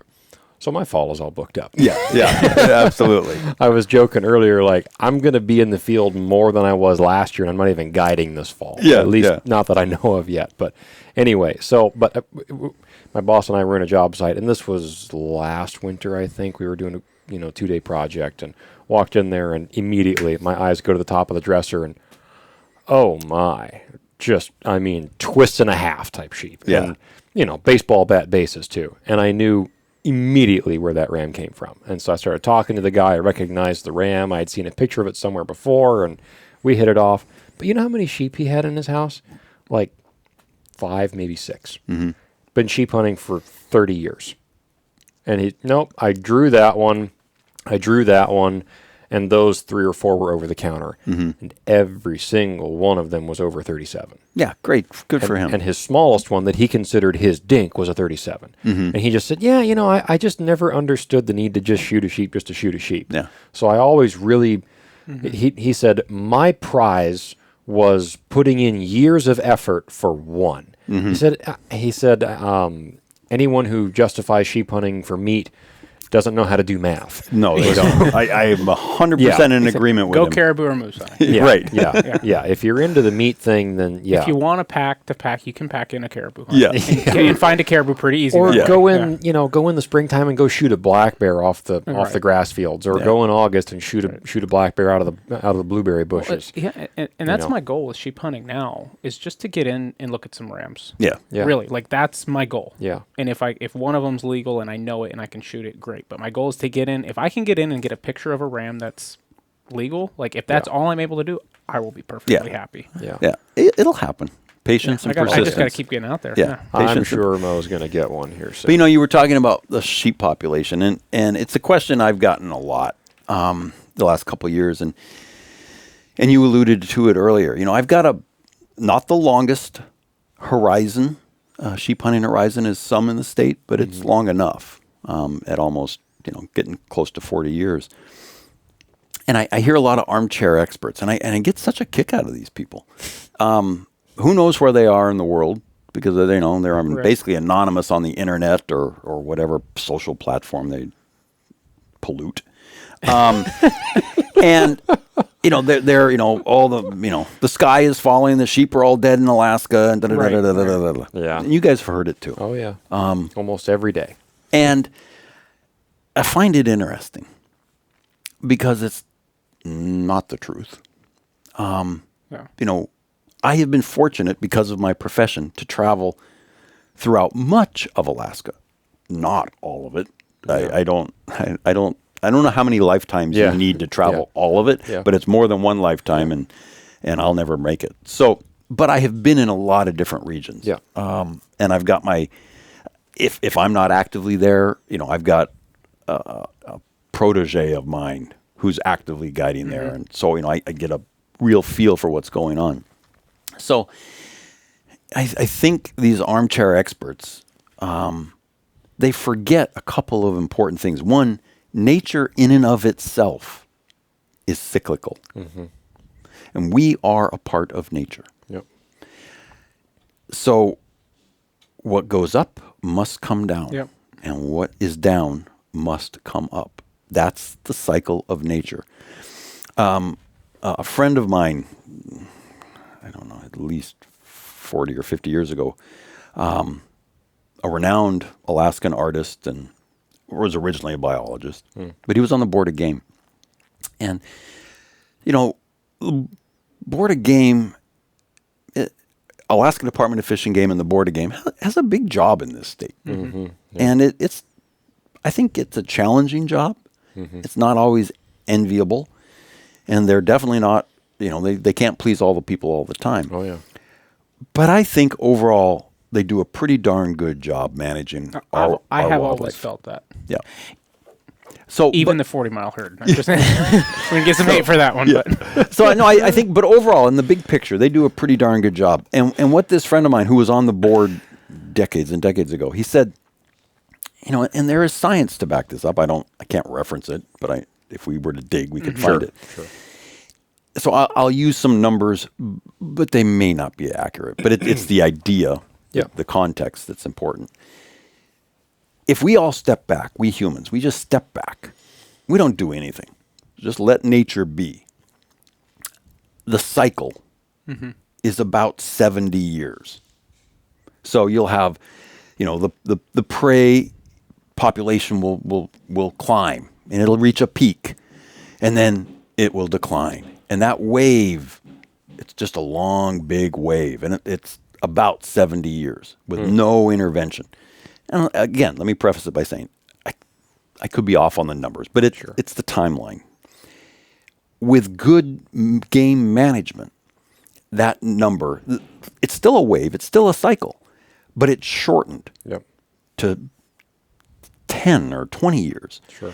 And so that with proper management, without proper management, with no management, you could basically go a whole generation and never see a lot of caribou or moose or sheep or something. Yeah. Because you just were born in the wrong part of the cycle. But with good management, that the wavelength is shortened, and every generation gets to see multiple highs and lows. Yeah. And So looking at sheep now, and it's a big topic in different parts of Alaska. We've got huge ranges and different ranges. Mm-hmm. And what happens in the Chugach or the Talkeetnas or the Alaska Range or the Wrangels or the Brooks Range, those are all unique, different areas, and they're not next door to each other. Mm-hmm. They are hundreds and hundreds of miles apart. What happens in one may or may not happen in another. So in my 37 years, this will be 38, in my 37 years in the Brooks Range, which is where I've concentrated my sheep hunting, I have seen multiple highs and lows. I've seen it where, man, you could do no wrong. If we took 4 or 8 sheep hunters, whatever it was, we were 100%. Bang, bang, bang. And a small ram that year was 36 inches, and 38, 39s, 40s. And we were at a peak. And what goes up must come down. And then it comes down. But I have the view, I can step back and remember that does happen. You guys are young enough, you may not have that view, but I can tell you it's there. Right. And so the sky isn't falling. Right. And what happens in one range or one area of Alaska is not necessarily indicative of what's happening to the sheep everywhere. Yeah. So, in the Brooks Range, winter of 13-14, we had that freakish icing event. In January, it rained in the Brooks Range. I mean, what? That doesn't happen. Well, it did. And, and it created an ice layer, and it was hard for the sheep. I don't have a PhD in biology, but I didn't need one to say, in about 7 or 8 years, we're going to have an issue. Well, lo and behold, we did. And that was predictable. It was understandable. And we did. I mean, there was a whole cohort, a class of sheep that wasn't there. Or they weren't all gone, but the numbers were significantly lower. Yeah. Well, that time is behind us. And, I think boots on the ground is the best way to do a survey. And I can tell you, based on my experience and the guides that work with me, the bottom is behind us. The low point is behind us. We are climbing back out. The lamb recruitment is better. The number of total rams we're seeing is better. And the age class is increasing. Now, are we at a peak yet? No. Yeah. But we will be. I don't have a crystal ball. If I had to just pick based on my experience, I'd say in about 4 or 5 years, we're going to be at a peak. And we'll be there for a couple of years. And then guess what? It's going to go down. That's nature, folks. So I get frustrated with this idea that the sheep population in Alaska is dead. It's screwed. It's never going to come back. Right. Our fishing game won't let that happen. I hope we as hunters don't let that happen. And it won't. But the sky isn't falling, folks. There are parts of Alaska that is definitely not where I'd go sheep hunting, because right now the population is quite low. Even if you could legally go there, you shouldn't. You got to just give nature and the population a chance. It will rebound. You just got to be patient. Yeah. So, I made that. I was talking about low sheep numbers. Yeah. And we've talked about it on the show quite a bit. I do believe it's cyclic, right? And I talk about the caribou herds the same way, because you see news articles all the time, right? Like, caribou are, the caribou are going to be gone. There's 2,000 caribou left, and 20 years ago there was 100,000. Right.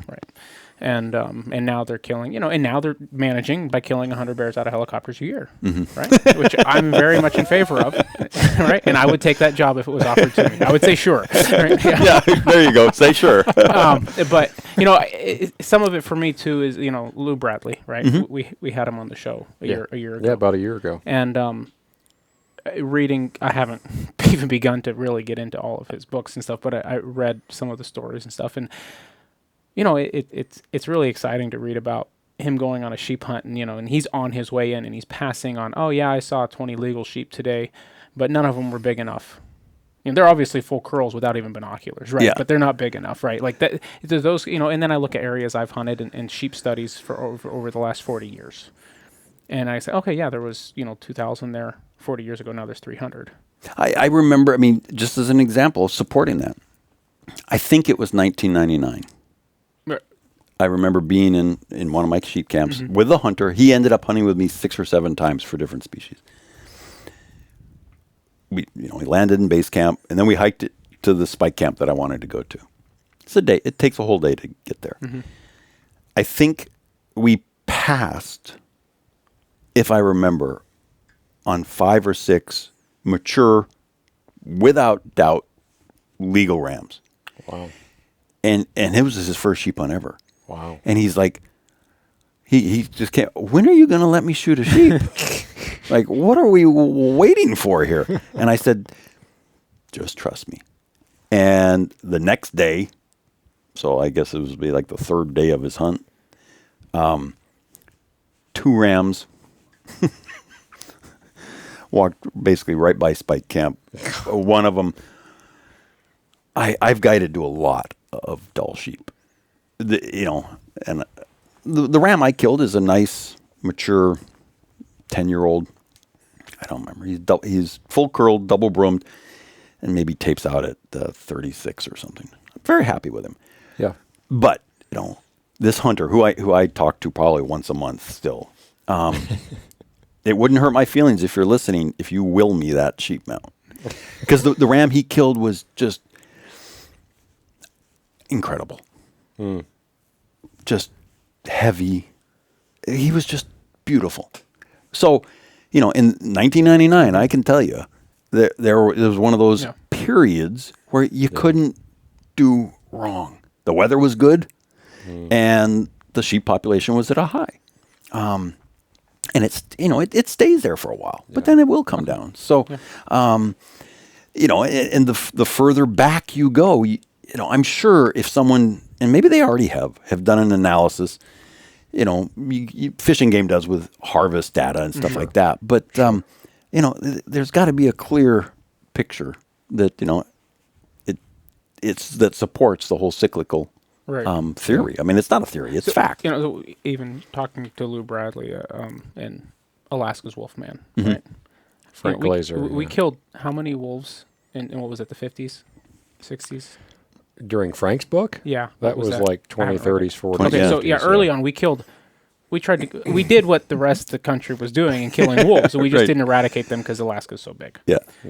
Well, that had to be a huge boom to everything. Caribou, sheep, everything. Absolutely. And I think some of what Lou Bradley got to see was the results of that, right? That super high cycle. We may never see those kinds of numbers that he got to see again, right? Yeah.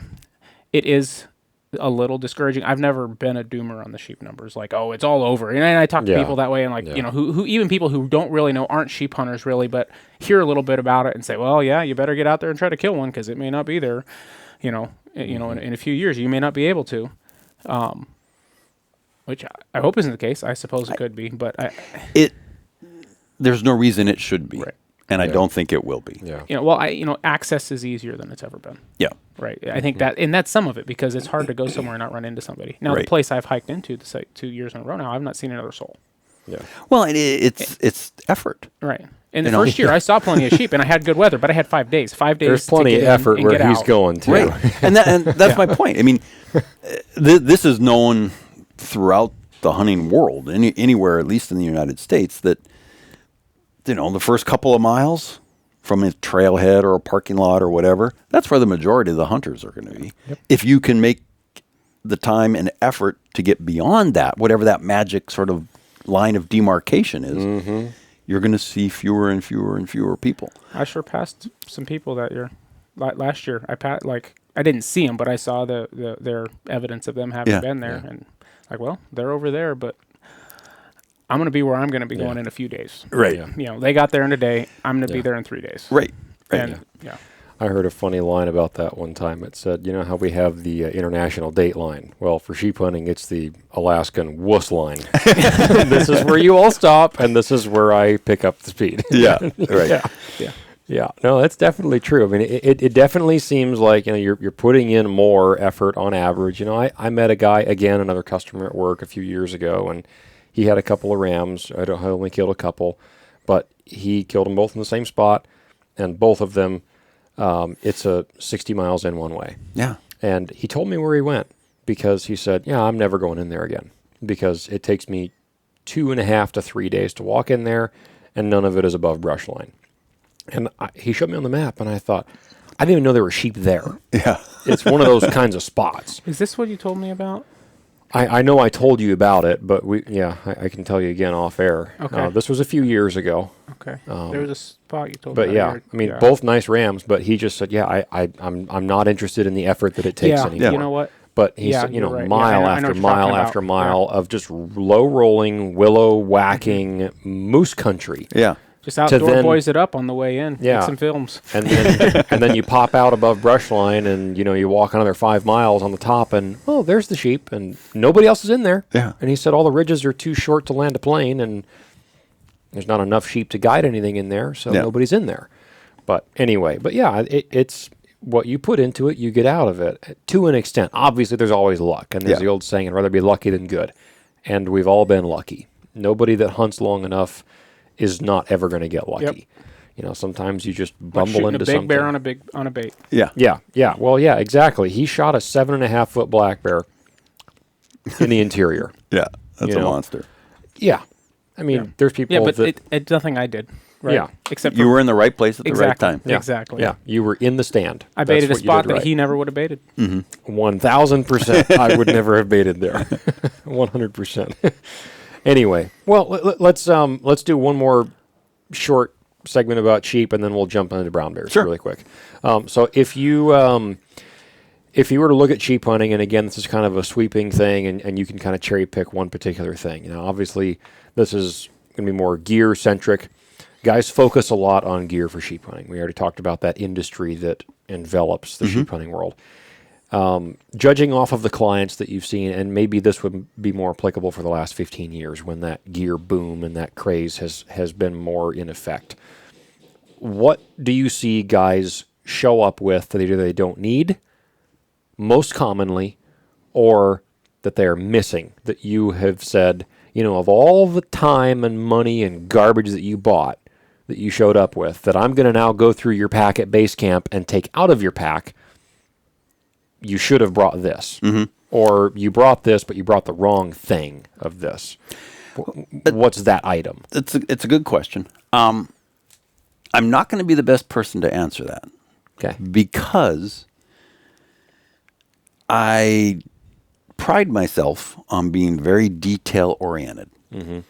And so I provide to my hunters a very detailed list of what to bring. Now, there have been times I wonder how they became successful enough to afford a sheep hunt if they don't know how to read. Because I'm pretty sure you didn't read much of that list. But I really do. I make an effort. There's, as I tell them, there's a lot of things in hunting we don't control. We have no control over. Yeah. We don't control the animals. We don't control the weather. But there are things we do control. We can control our preparedness physically, our equipment, our expectations. So part of my job as a guide and an outfitter is, in my opinion, to empower my hunters so they are as mentally and physically prepared as they can be, and show up with the right equipment. Yeah. So for the most part, honestly, they do a pretty good job. So I it's very seldom someone doesn't show up with a critical piece. Yeah. But I would say really the three most important pieces are boots that are adequate for a sheep hunt, that people have trained in. And I tell people how to train for a sheep hunt. And one of the, knowledge is power. Yep. What is the point in me, after 37 years of sheep hunting, of trying to keep secrets? My job as a human being and as a hunter and as a guide is to share it. Mm-hmm. I hope to be doing this for a long time, still a lot longer. But someday I'm going to die. And keeping any tricks or tips or secrets to myself, well, that's not very gracious. Yeah. So, I don't really have any, well, I'm not going to tell them that. That's going to make them more successful. Why not? Why not help? Yeah. In things that I've learned, right. Pass it on to whoever.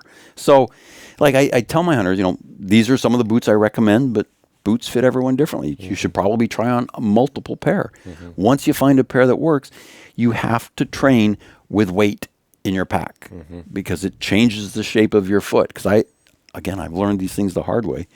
And someone will show up with boots and say, well, I walked 5 miles a day, 3 days a week for the last 6 months. And now we're on day 2 of their sheep hunt and they've got blisters. And I don't understand why I've got blisters. Did you wear a pack? Yeah. Did you put anything in it? Well, no, I just was getting comfortable to the pack. Well, now you've put 60 pounds in it, and it's changed the shape of your foot, and it's rubbing in places that it didn't rub before. Mm-hmm. So good boots. Yep. Walking. I actually had a hunter recently, a couple years ago, say, you've got to stop calling them walking sticks. They're called trekking poles. Okay. We have another name for them. Sissy sticks. I love them. Yeah. Then I am the world's biggest sissy because I didn't Us too. discover them until 1995. I can tell you this because I'd never used one before. Mm-hmm. Occasionally for like a big river crossing, I'd cut a willow. Sure. But I never used a walking stick. Yeah. So long story short, my dad and I were both single at the time. And it'd been a cold, one of those seasons in Alaska, fall seasons. It's cold, it's wet. It just felt like my bones were cold and soggy. Yeah. And I told my dad, I said, I need to go somewhere where it's warm and sun. But, in 1995, I was 25 years old. I didn't have any money. I did have frequent flyer miles, though. So I did a little searching, and in November, I decided I'm going to go to Arizona. And my dad was single, and I said, I'm going to Arizona for a week just to dry out and warm my bones. Do you want to come? He said, sure. So we went, it was over Thanksgiving. We went backpacking, and I think it was Sedona National Park. I'd never been there, never hiked in the desert. I learned some things there. But one of the important things I learned was when we went to like this, park ranger place near the parking area, and we were going to backpack for a week in this national park. And so we had to sign in or whatever, check in. And the very nice woman there, where are you from? Oh, we're from Alaska. Well, do you have much experience in the desert? No, not so much. And she said, well, we do have snakes here. And I don't know about you guys, but growing up here, like I really had very low tolerance of snakes. Not interested. Yep, me too. If I never see one again, that's okay. So she said, listen, since you don't have experience with snakes, what I'd recommend is once you get on the trail a little bit, find a stick or something, and as you are stepping over a rock or a log or something, just tap the stick in front of you. So if there's a snake there, you alert it, and it moves away, and you don't step on it. Yeah. Well, that got my attention. I thought that was an excellent idea. So we followed it, and so I grabbed, just some mesquite stick or something, and walked for a week with it. And after that, I was like, wow. This thing is awesome. I mean, it's just a old branch or something, but this has really been helpful. Mm-hmm. Well, I don't want to carry a branch around. So anyway, I discovered Lecky walking sticks at the time. Walking sticks, they called them.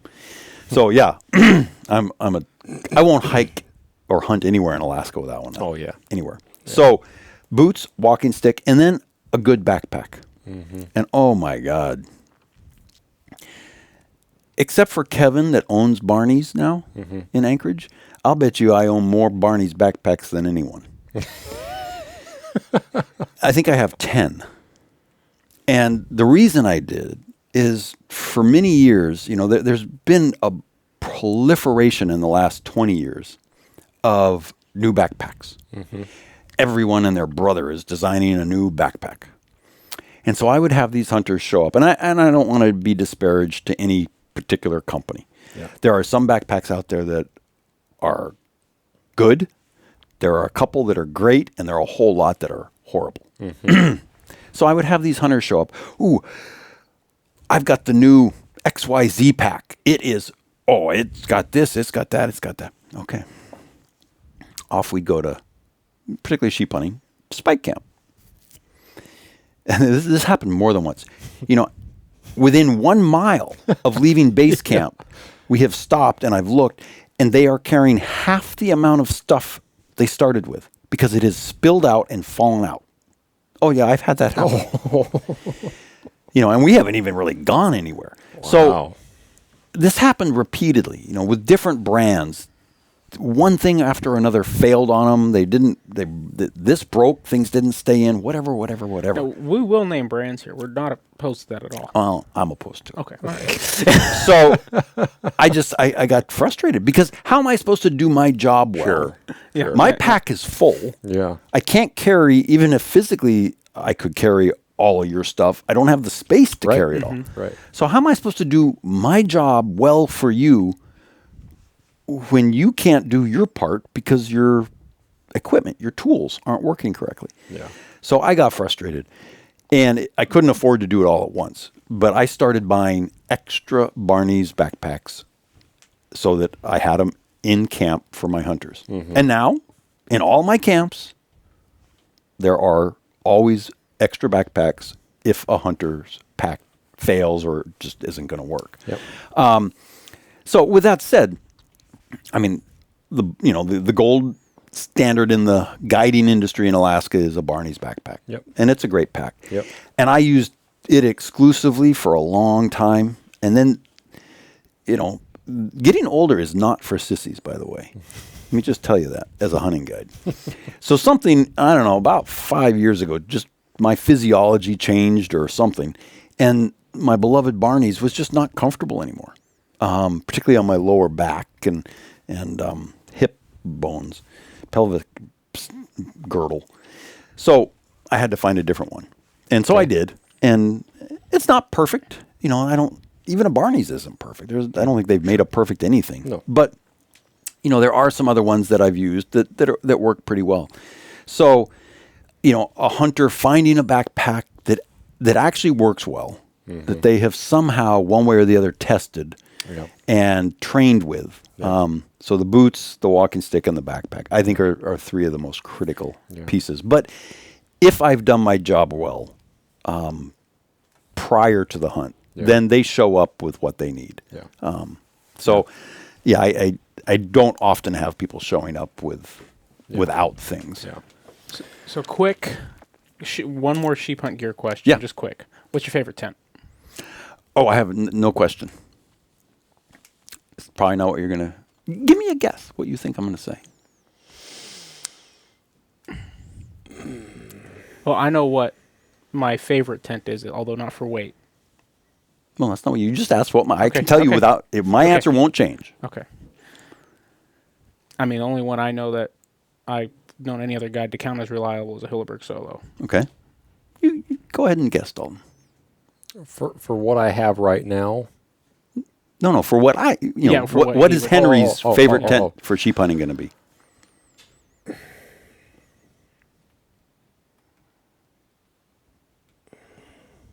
Boy, And I know a lot of guys use a lot of other stuff. That's just my... I'm probably overthinking it, but I'm trying to go back and try to think of tent popularity over the years and what you might have used. But man,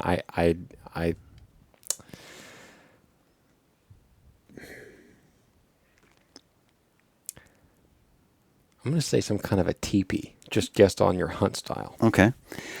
I own a lot of tents. Yeah. A whole lot. Without question.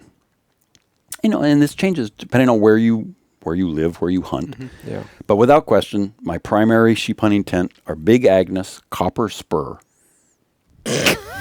Absolutely. They are fantastic. I have a Big Agnes copper spur that I bought last year, and it failed on me. Oh, I love them. In the wind.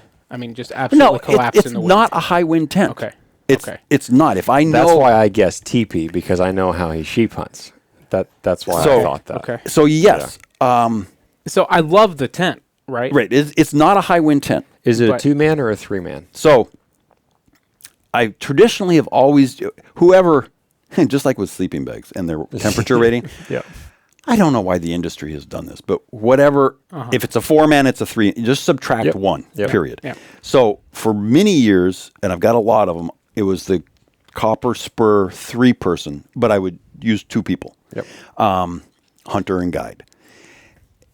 And that's a whole nother topic, but I still feel it's important to spend time together, and particularly on those rainy days or rainy hunts where you're in the tent a lot.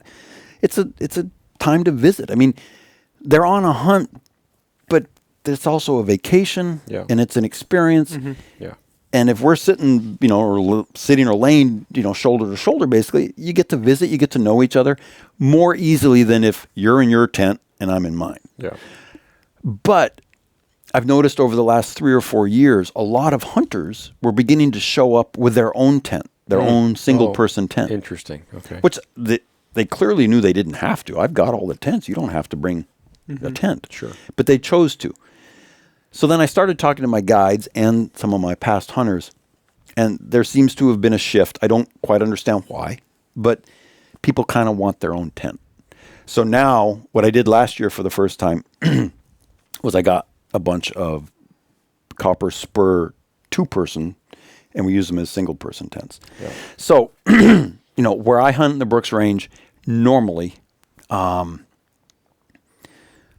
25 miles an hour is a that's pretty handle that no pretty problem. strong wind. I ended up in like 60 mile an hour, and You weren't alone. So did I. oh really? Okay. And but that was very unusual. It's the strongest winds I've ever seen in the Brooks Range sheep hunting. Was last fall. And I lost the tent I was in, got thrashed, and the tent my hunters father and son were in, they were in a 3-person, but it's 2-person. It got pretty beat up. And then one of my guides in one of my other camps, their big Agnes got thrashed. So, but we were, they were calling, and I have an anemometer and stuff, it was about 60 miles an hour. So if going into it, if I knew I'm going to be hunting in an area that I get 50, 60, 70 mile an hour winds, there's no way I would bring my big Agnes. But that was a one-off. In all these years, if it's 30 miles an hour, that's a really windy day. I mean, I like the tent. The design is great. They're lightweight for what they're for their size. great. Like, I think because I bought the limited, the 3 limited. So it's the white one that doesn't have the zipper things, because I think those are kind of useless on a sheep hunt anyway. And so I thought it was like, this is $650, right? Yeah. The special edition one with the new fabric. It's none the worse for wear because of the wind. It just was on my face, and I thought like these poles are going to break any second. Right. So I'm spending all night with both hands and both feet in the air. Oh yeah. No. I have video of me doing the same thing, bracing the tent poles. I'm glad I wasn't the only one. You weren't the only one, and I can tell you when I go back in August this year, I'm going to have my big Agnes spurs. So one thing I did that helped they really do was I stuck my trekking poles outside the tent and pulled that windward side up to the top of the trekking pole, then tied that down, and then threw a string across and staked it out that way, so crossways, and that helped tremendously. Yeah, that's a good idea. Yeah. And then I stuck my tripod inside the tent. No, that's also a good idea. So, yeah, I mean, without question, I'm happy to endorse them. I think they're great. I've been using them now for, a long time. Yeah. Every now and then you get a freak windstorm that comes through. You're going to have problems. I suffered the same thing. But because of that one-off, it does not discourage me from using them. No, I wouldn't go great. Where I was with that tent again. I think I hadn't been in there that late before, and I think that had a lot to do with why I had the high winds. Yeah. I would go in there with something like a Hilleberg Solo because I have no doubts in whatever weather I need to spend in that. But I've only ever been in one particular sheep hunt, and that was several years ago. Different area than where I killed that for sure, and it was over 60. I didn't sleep at all. I laid down with my pack loaded in my tent, staked out, rocked out, trying to keep the wind from coming in, but it was still going down, mushrooming out the tent. That was an MSR 2-man hubba tent with the carbon poles. Did fine, didn't rip, didn't break, but I tried to sleep with my puffy gear and my rain gear on and my boots and gaiters on. Right. Like I was ready to just get up, stuff it in the pack, and go off the ridge. Yeah. Like I was that ready. And that's the only time I ever had wind that bad. Yeah, it's the most in my entire career. Last August was the strongest winds that I've ever seen. Wow. And it was, for us, it was, I can't remember exactly, but it was like August 23rd or 4th, somewhere in there. It was on the second sheep hunt, we call it. Did it come with a lot of precipitation? Oh my God, yes. Yeah. Oh, it was horrible. I mean, it was just like the weather was peninsula horrible. weather. Yeah. Yeah, it was like peninsula weather in the Brooks Range. Yeah. Wow. Yeah. Well, that 24 season, I got a Hilleberg solo that year, and then he used one, and the client used one, and I'm a big fan of it. Yeah. It's small, but as 6'2", I can lay down straight in it. My feet don't touch. Mm-hmm. My foot box isn't rubbing up against the inside of the tent. It's got a nice mesh, and it's solid, and it goes up in one piece. Mm-hmm. So it's put together already. Right. And I like that. It goes up so much easier. That's a nice feature. It's not necessary, but it's nice. Mm-hmm. And Well, that's if you're setting up in weather. Yeah. I mean, being able to just stake out the four corners and then put the poles up, and no rain inside and it's the dry. tent or anything. It's dry, and that's a very nice aspect. But you do pay for it in weight. It is a heavier tent. It's 5+ pounds for a one-man tent. Right. But that's the tent I'm going to take again this fall because where I'm going with my boss gets super windy. Yeah, I wouldn't take super windy unless you can stay in the bottom, but you don't want to. So. Yeah, and not we're where not you're gonna going. be in the bottom. No, we got to be up high. Yeah. So, I mean, I think that's an important point is to the best of your ability, right. Know where you're going, know what the general conditions are, and bring the appropriate gear, including tent, for those conditions. Right. But like I said, with my history in the Brooks Range, I know generally what to expect. I'm not expecting another 50, 60 mile an hour windstorm. So I'll shoot you a text in mid-August and see what's the wind. Yeah. I'll be sitting in the Alaska range and you'll be up there. Yeah. How's it going? I'm fine in my solo. Yeah.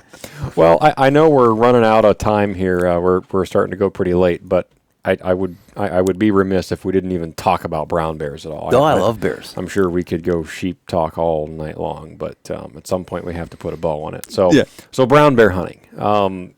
For the people that are looking to come on a hunt, and obviously some of these questions are geared towards the folks that we got a lot of listeners in the lower 48 and even around the world that are Alaska aspiring, shall we say, and so there's a lot of that interest in the unknown type of questions and interest in the exotic aspect of Alaska. And brown bears are definitely right up there with sheep, in my opinion. Oh, I agree.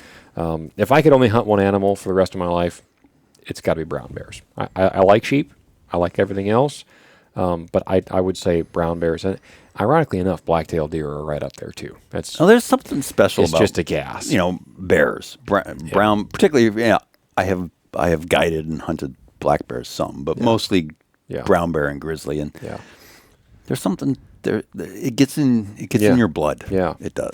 Well, and that there's the slight edge to it that I could get bit. Oh, absolutely. And that's people. I remember as a teenager, I'll never forget. I was in my parents' front yard. I was fleshing a black bear. It might have even been that one sitting right next to Mariah there, and I was. It was a early spring day. It was chilly. I'm outside fleshing over like a sawhorse that I had, and my grandma came over, and she sees me fleshing this black bear hide out in the front yard. And she goes, "Why do you feel the need to shoot bears? I mean, what are you going to do with all of them?" And I said, "Because we don't have lions." Good answer. Like if there was something else that might bite me more, then I'd probably go hunting for that. But there's just a little bit of an edge. Now, obviously, with a black bear over a bait, a lot reduced risk. But the same thing applies for brown bears on the coast. Oh, I mean it. And there's not a slight. It's definitely one of the reasons. I mean, theoretically, a sheep could kill me. Sure. Theoretically. The mountains are more likely to. The mountains are certainly more likely to kill me. Or some creek crossing. Right. Yeah. So I've never concerned or lost one wink of sleep over the threat of a sheep killing me. but a bear, on the other hand, I mean, yeah, it's real. Yeah. And it would not take, when you look at the forearm on a 10-foot brown bear is bigger than my thigh. Yeah. And you see some of the things they can do, the power and the strength. No, to kill Henry Tiffany? That is not hard. Yeah. It's just a swat, and I'm done. So that element of danger absolutely adds to it for me. Right. I don't take it for granted. I'm not complacent. Right. I'm respectful of them. But to call a spade, I enjoy the fact that they can bite back and it will hurt if they do. Yeah. Yeah.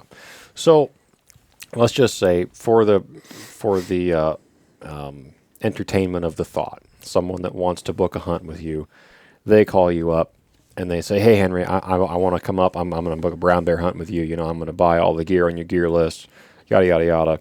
I don't have a brown bear gun." And this is a question that we field many, many, many times over. You read my mind. I was already thinking. I'm sure you can imagine, and I know you get this question a lot, so I'm curious to hear your answer, again, after 30, almost 40 years of experience in the field. When someone asks you, "I'm buying a rifle for brown bear hunting. I don't already have one that's going to work. I can't borrow one that I've shot of a friend. I'm buying a gun. This is my big brown bear hunt. I'm buying a brown bear rifle. I've never shot anything, let's just say, over a 30-06 before." Okay. What are you going to tell that guy? Well, with those parameters, which you've been pretty specific, with those parameters, I would say buy a 375 H&H and use premium bullets. And in your mind, a premium bullet is defined? My standard answer is personally, and I'm not endorsed or partnered or anything with anyone on purpose because I don't want to be beholden to anyone. So anything I've recommended is simply because I've used it in the field. I've seen the results. Unequivocally for brown bear, my favorite bullet is a Swift A-frame, period. Okay. The three that I personally recommend, because I believe I've seen them work well, are Swift A-frames, Barnes X, and Trophy Bonded. Oh, yeah. So those are the three that does that mean they're the only three good bullets out there? No. But they're the three that I have seen and have the most experience with watching how they perform. Yeah. Not against, but in a brown bear. So based on the parameters you said, a 375 H&H with 300 grain Swift A-frames. Now, just out of curiosity, I'm sure we all know the answer to this if you're familiar with those bullets, but the Swift A-frame, I would have to imagine, and I still have yet to have anybody show up with a trophy bonded bear claw yet in a bear camp situation. I have some for my 375 H&H. I haven't ever used them.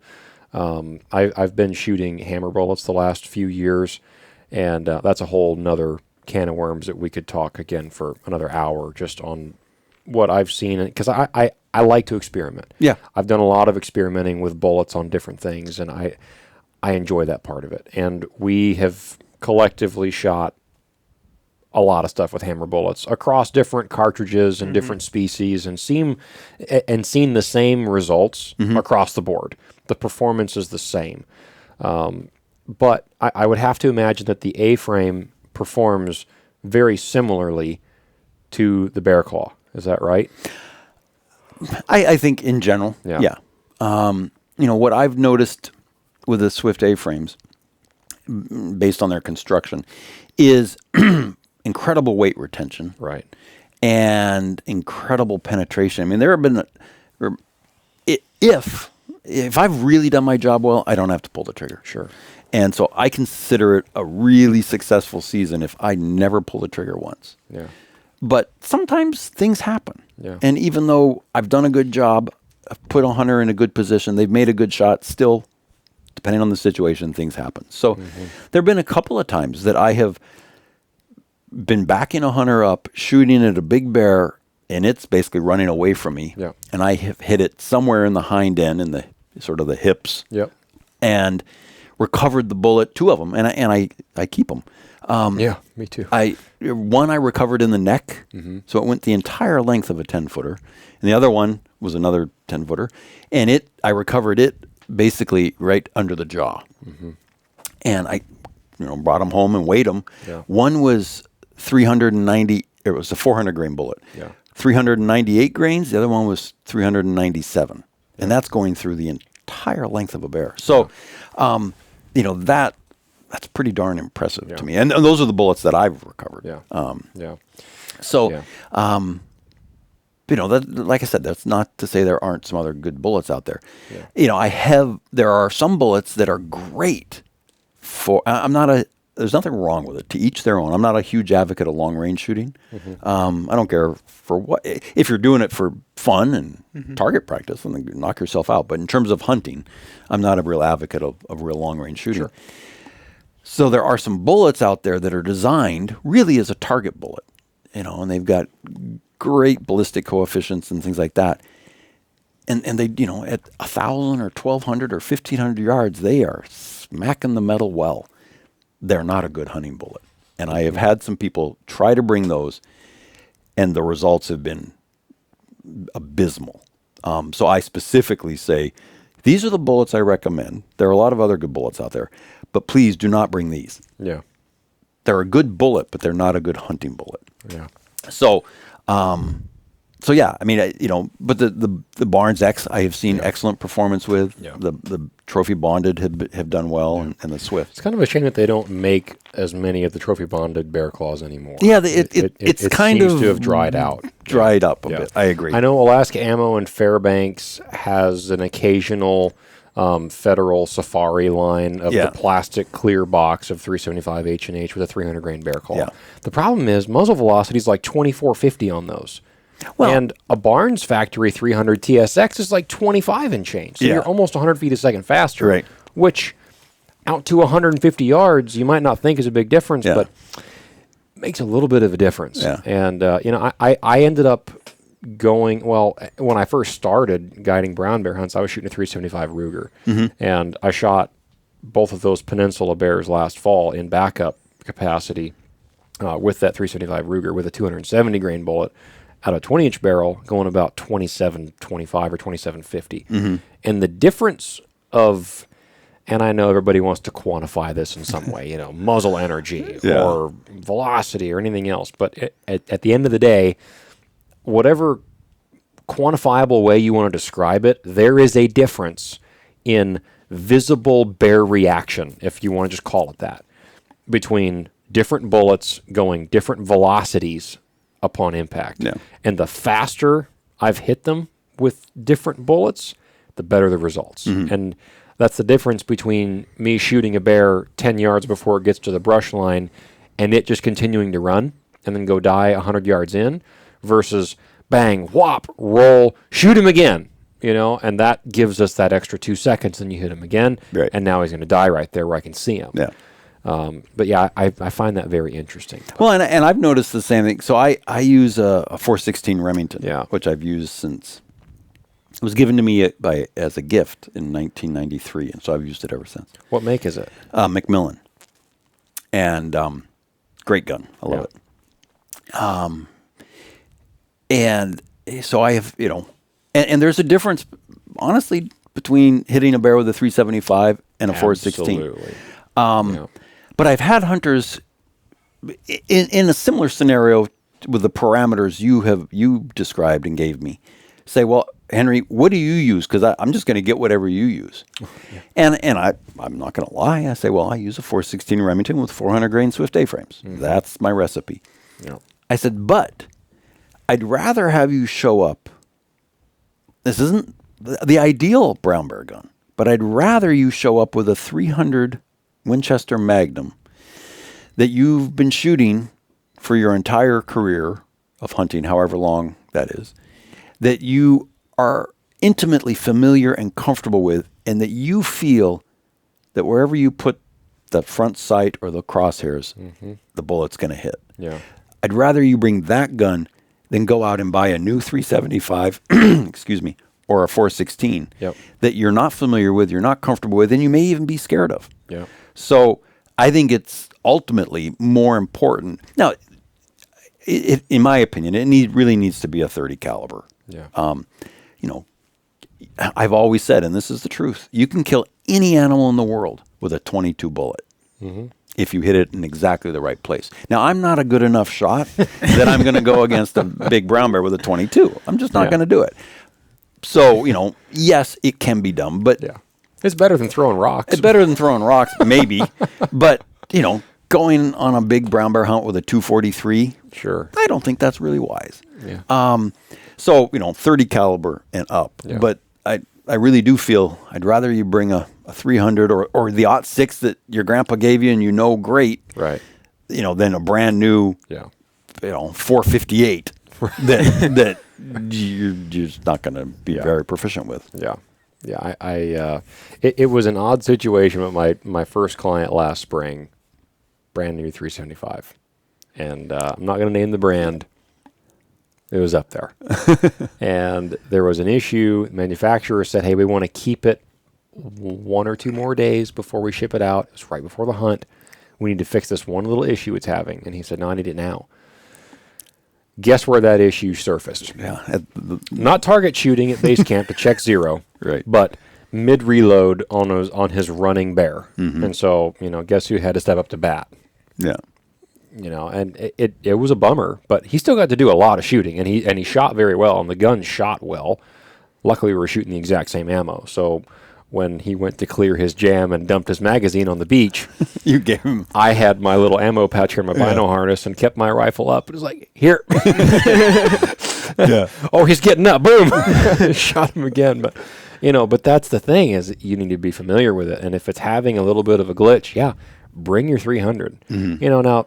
Sure, in all technicality, sure, you can kill a big brown bear with your whitetail rifle. I don't doubt it. As long as it meets center fire requirements for the state of Alaska, it'll do it. Right. You know, and there's always the stories of, well, I know so-and-so, and he shot X number of brown bears with a 308 or whatever it is. I mean, they're out there. And that's fine. But the difference that I think people overlook and that I think you'd probably agree with is that you're probably, you are going to shoot your brown bear more than once. I sure hope. If it's one shot, it's a mistake. Yeah. I've had some just That's exactly right.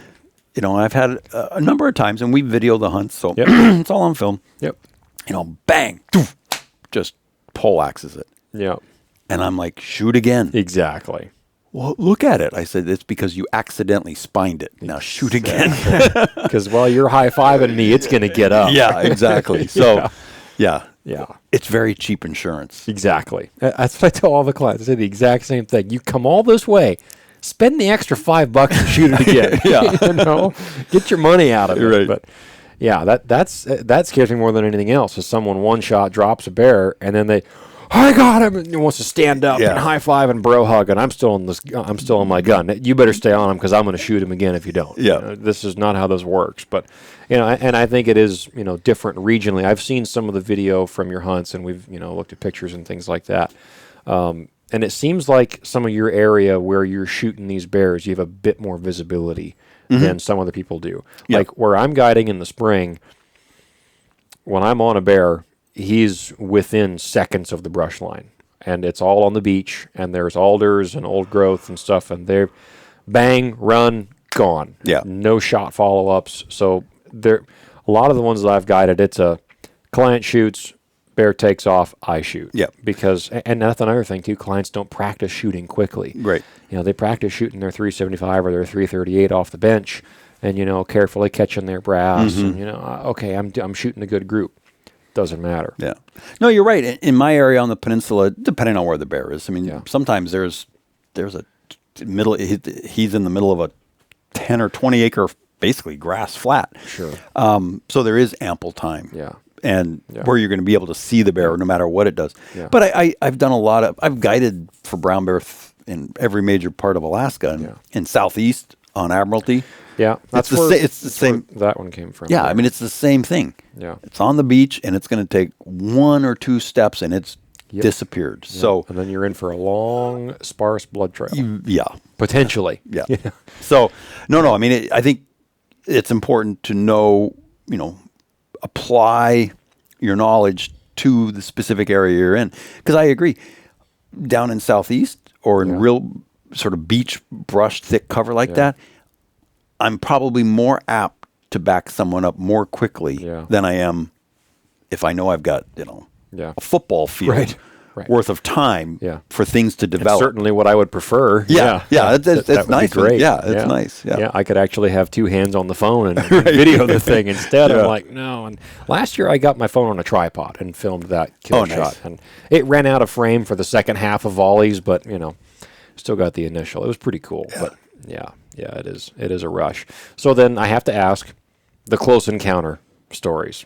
I'm sure after this long, you've got to have one story of, if I hadn't have shot this thing, it would, might have eaten my lunch. Do you have any of those? This is what the people want to hear, by the way. Right. No, these are the stories.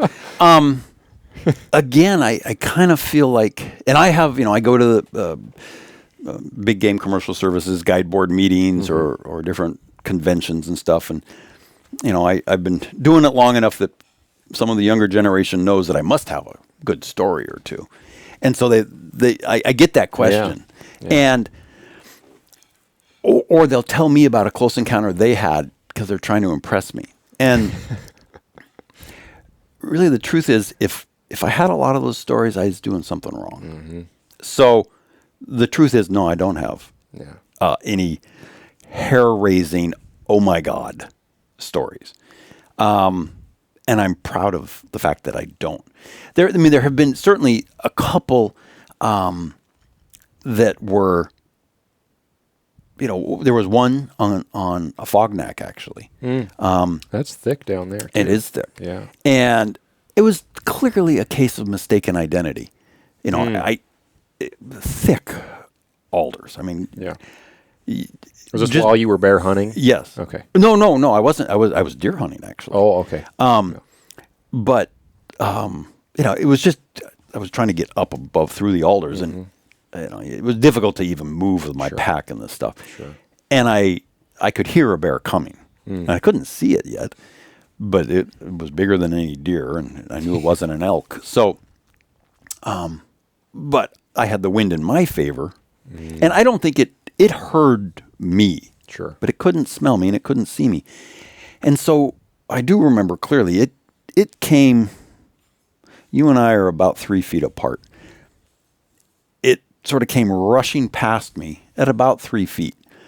And I mean, I had my gun out, but it was so thick. I mean, I honestly, I didn't have it pointed at the bear. I was trying, but I was just getting tangled in the brush, in the alders. And so, I mean, it rushed past me, and I like now, my eyes were big, like, whoa, that's close. and I turned, and that sort of opened up not my field of view, but my ability to raise the rifle, and I did. And the bear at the same time went probably another 6 feet and stood up, but now it was downwind of me, and its eyes got big, and it when they breathe in deeply, it sounds like, but it's them actually sucking in. Right. And he did that, or she, I don't know. Sure. And dropped down, hoofed, and was gone, scared. So, some may say that was a charge. It thought I was dinner. Sure. And I think, I don't know if it miscalculated or I happened to unconsciously move the right way and we missed each other, but it was not attacking me. Yeah. That would be the good story. Yeah. But that's not the truth. Yeah. There was one bear hunt. I was guiding an archery hunter and had spotted a good bear.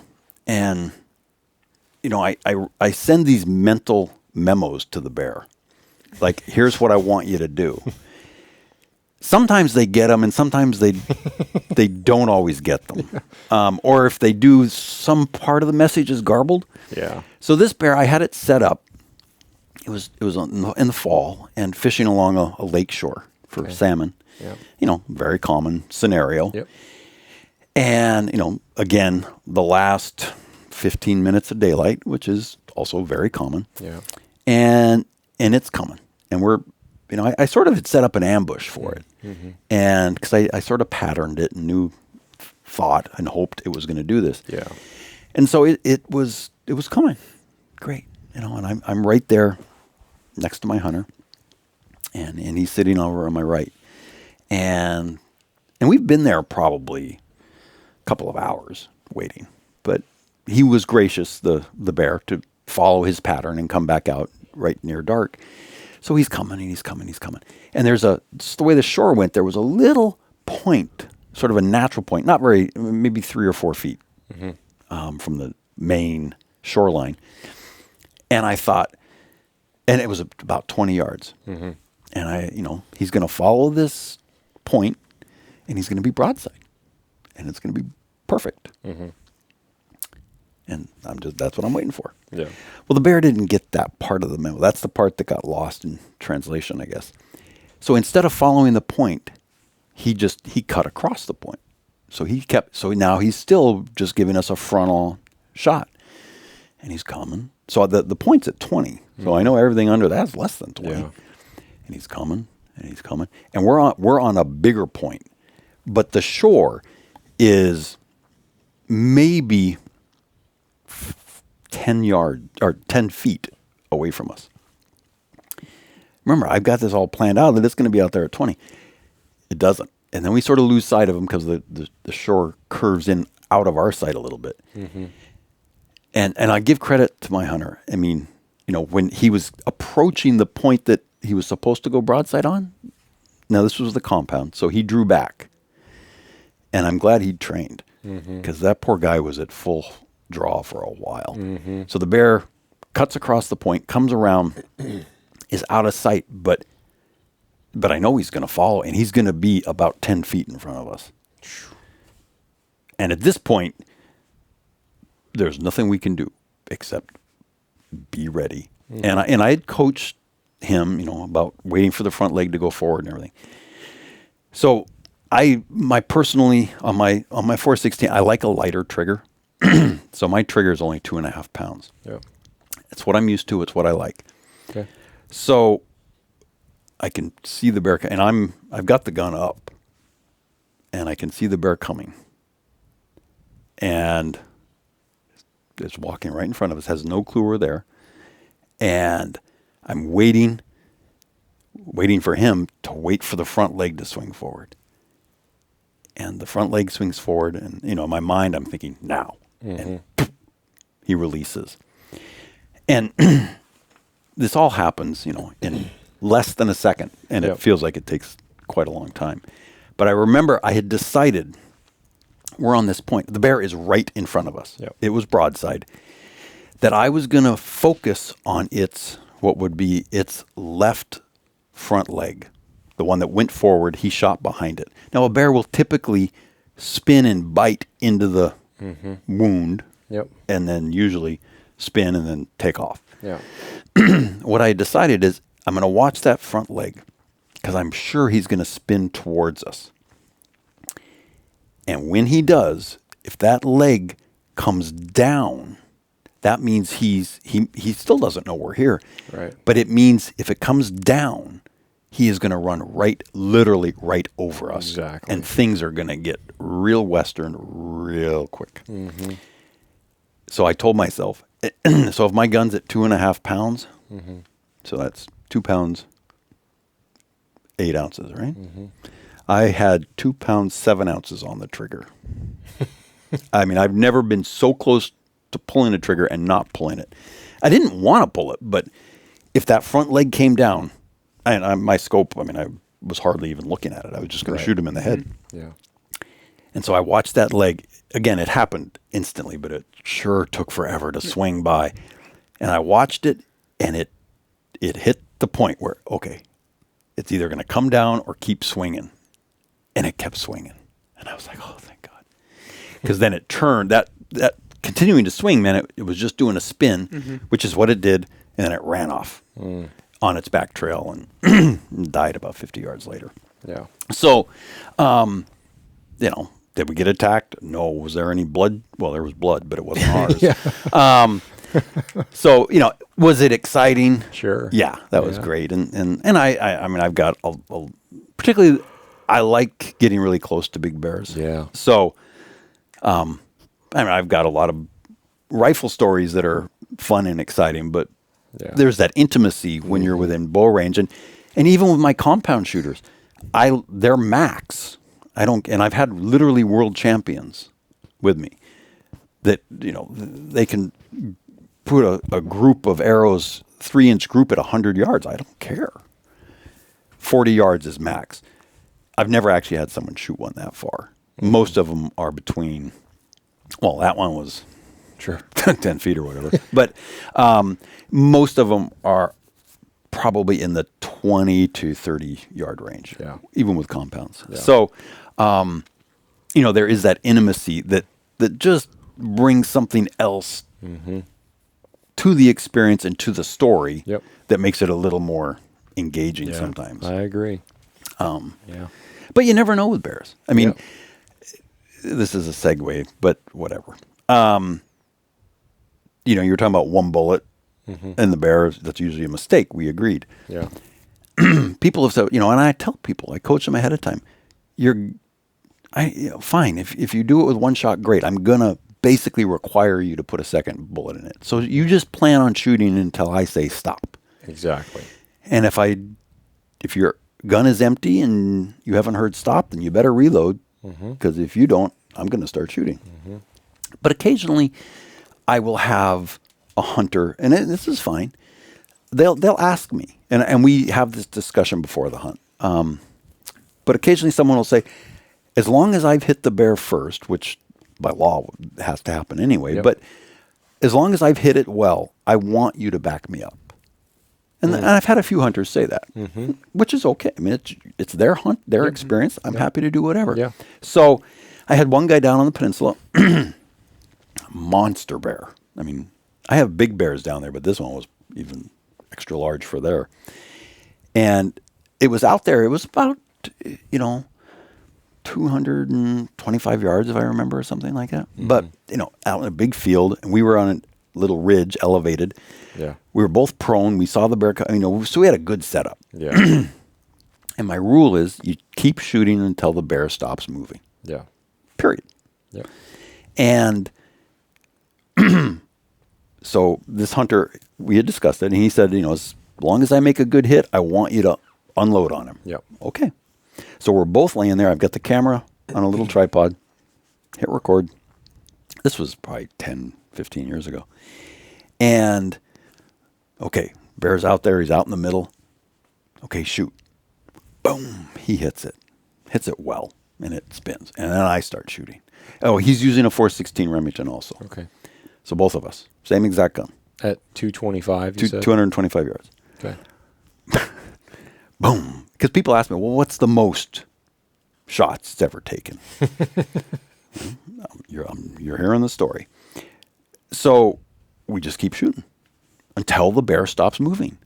This bear he was dead after the first shot probably, but he did not want to die. He did not want to stop moving. Yeah. And he wouldn't. I was like, come on, guy. Mm-hmm. Boom, boom, boom, boom. Reload. I can reload really quickly because I have a concealed clip and all this. So he's reloading. I reload again. Boom, boom. And we're not just shooting at an inanimate object. The bear, I mean, you'd get him and he'd go down and you'd think he's done. Nope. Up he goes and he's crawling, trying.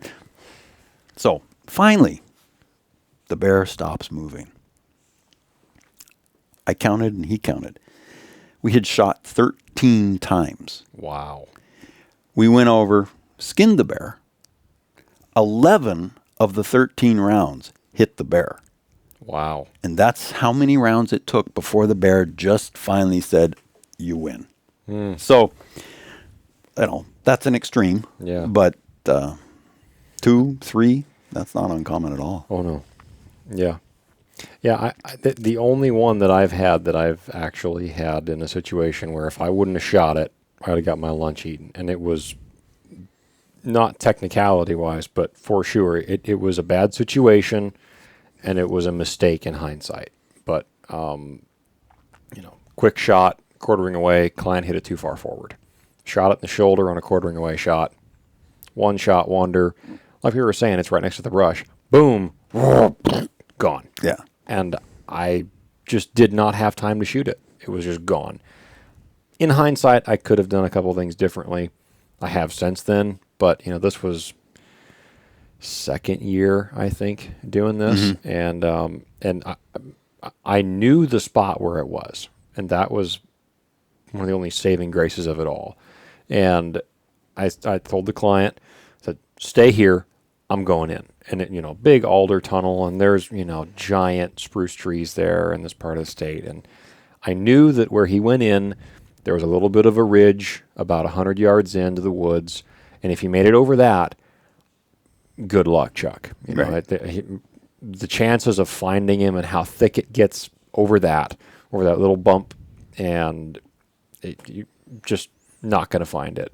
Odds start going down exponentially if he reaches that little hill. And I knew it was not a one-shot kill type of bullet. And that's something that's what also prompted me to tell every single client at the last moment before the shot, I reminded them, kill him with the first shot. I want that bear dead, even if you only get one bullet, my gun misfires, and they both jam after that. If we only shoot this bear one time, I want to be knowing that I'm tracking a dead bear. That's airbags. And I knew that wasn't the case in this scenario. And I went rushing in there and hands and knees in the alders, and there's blood there, and then I can hear him because I was, seconds behind him, and I can hear and I can hear a little bit of a wheeze. And so I thought, okay, maybe we shrapneled over into that front lung. And he did.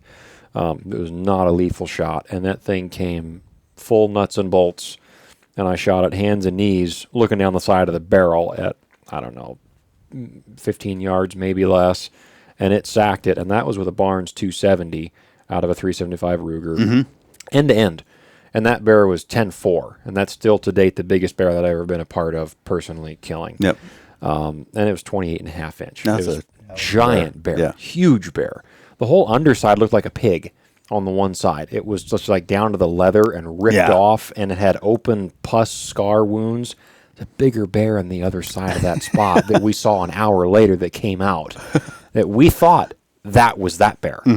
He had lost the fight with the other bear that we had seen the night before, came in there and went, there he is, he's over here now. And went in there, killed him, 10-foot plus bear, and the other one's still alive. Yeah. And he's still alive. That's cool. But that's the excitement. Anyway, but I had to shoot him, and shoot him. He sacks, and I hit him right here. Came all the way through and out the butt, and great.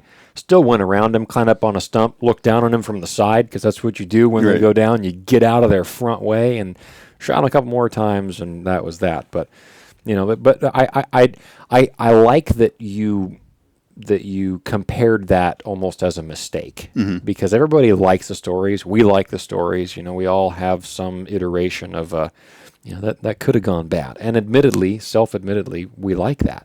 That we like that aspect of it. We humans do. Right. Yeah. But as someone that's in the profession, you recognize that that's not what you want to happen. Right.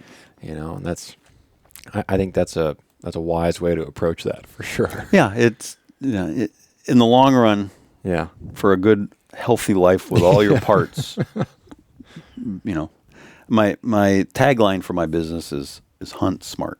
Yeah. It originally was hunt smart, hunt hard. Yeah. But then when I went to get it trademarked and copyrighted, someone in Nevada had the hunt hard part. So I thought, well, of those two short sentences, what's the most important to me? Yeah. Hunt smart. You got to hunt smart before you can hunt hard. Yeah. If you're hunting hard, you can just be spinning your wheels. So, if you want to hunt smart, you got to learn from those lessons. And in my opinion, it was a mistake. You shouldn't have gone in. It's that simple. Yeah. He was either going to be dead there in the morning. Yeah. Or he was going to be on the other side of that 100-yard berm and who knows where. Yeah. But, it worked out and you got a heck of a story out of it. Yeah. That you'll never forget. But if you increase your rate of risk taking, at some point it's not going to work out. Yeah. And then that could be a problem. Yeah. First thing I should have done was shoot for the butt as it was disappearing. Like you have that moment where you're thinking, I'm going to, and then it's gone. Yeah. And I had one of those moments. Never again. If it's, and I tell the clients, first day in Spike Camp with me, we're setting up. I go over health and first aid, medical conditions. Hopefully we already have all that squared away. But you go over the basics and the safety, and if a bear comes into camp, and then we get to anatomy, and I go over shot placement, and then I say, this strip of beach from the tree line to the tide line is where we're going to kill your bear. Odds are extremely high in this area that I'm going to end up shooting your bear. And this is what's going to happen. I'm just forewarning you. This does not take away from your ability to kill your own bear. Right. And if you can, then I'm going to let you. But it's my life on the line because I'm the first one on my hands and knees going on the alders, whether it's tonight or tomorrow morning, to go look for this sucker. And a three-legged bear will still munch your lunch. Oh, yeah. So, matter of fact, I watched a YouTube video yesterday of a bear that had been spined, broke his back end, and still charged and had to be shot. And they tracked it for, I think, a half a mile or more. Wow. In the mountains. And that started with a bad decision, in my opinion, of shooting it from too far away to begin with. You don't shoot bears at multiple 100 yards away. Yeah, no, that's not smart. 200 to 250, I can understand. In the right conditions. But even that, like for me in my area, I would never even consider that. Oh, there are places that I wouldn't consider it either. If I had the open terrain, absolutely. But where I'm at, and that's like you said, it's situational. And in the area that I guided in the spring, it's not even a consideration. I any one of us guides that works there would just chuckle and say, no. Right. Your scope was probably going to be on 2 power when you shoot. Right, yeah. But, I should have shot sooner to back him up, and I probably should have waited. I think I probably should have, but learned the lesson, and, at the end. You learned it, you survived it. Yeah. And you remember it. Yeah. So moving forward, you probably might do things differently. Mm-hmm. Oh, absolutely. Yeah, there's a few things, but yeah. Yeah, it was a fun hunt. But anyway, well, I think we've derived at the end of the track thing. Yeah. So just a couple rapid fire things. No explanation, no conversation, just quick fire. This is kind of fun. Other podcasts do this, but whatever. You didn't invent it. So, leather boots or synthetic boots, and this is all for yourself. Just quick, no thinking, just knee-jerk reactions. Leather or synthetic for sheep hunting? Started with synthetic, have moved to leather. Okay. What brand? Started with Koflak. Loved them. My feet changed after a couple surgeries. Now I use Kenetrek Eversteps.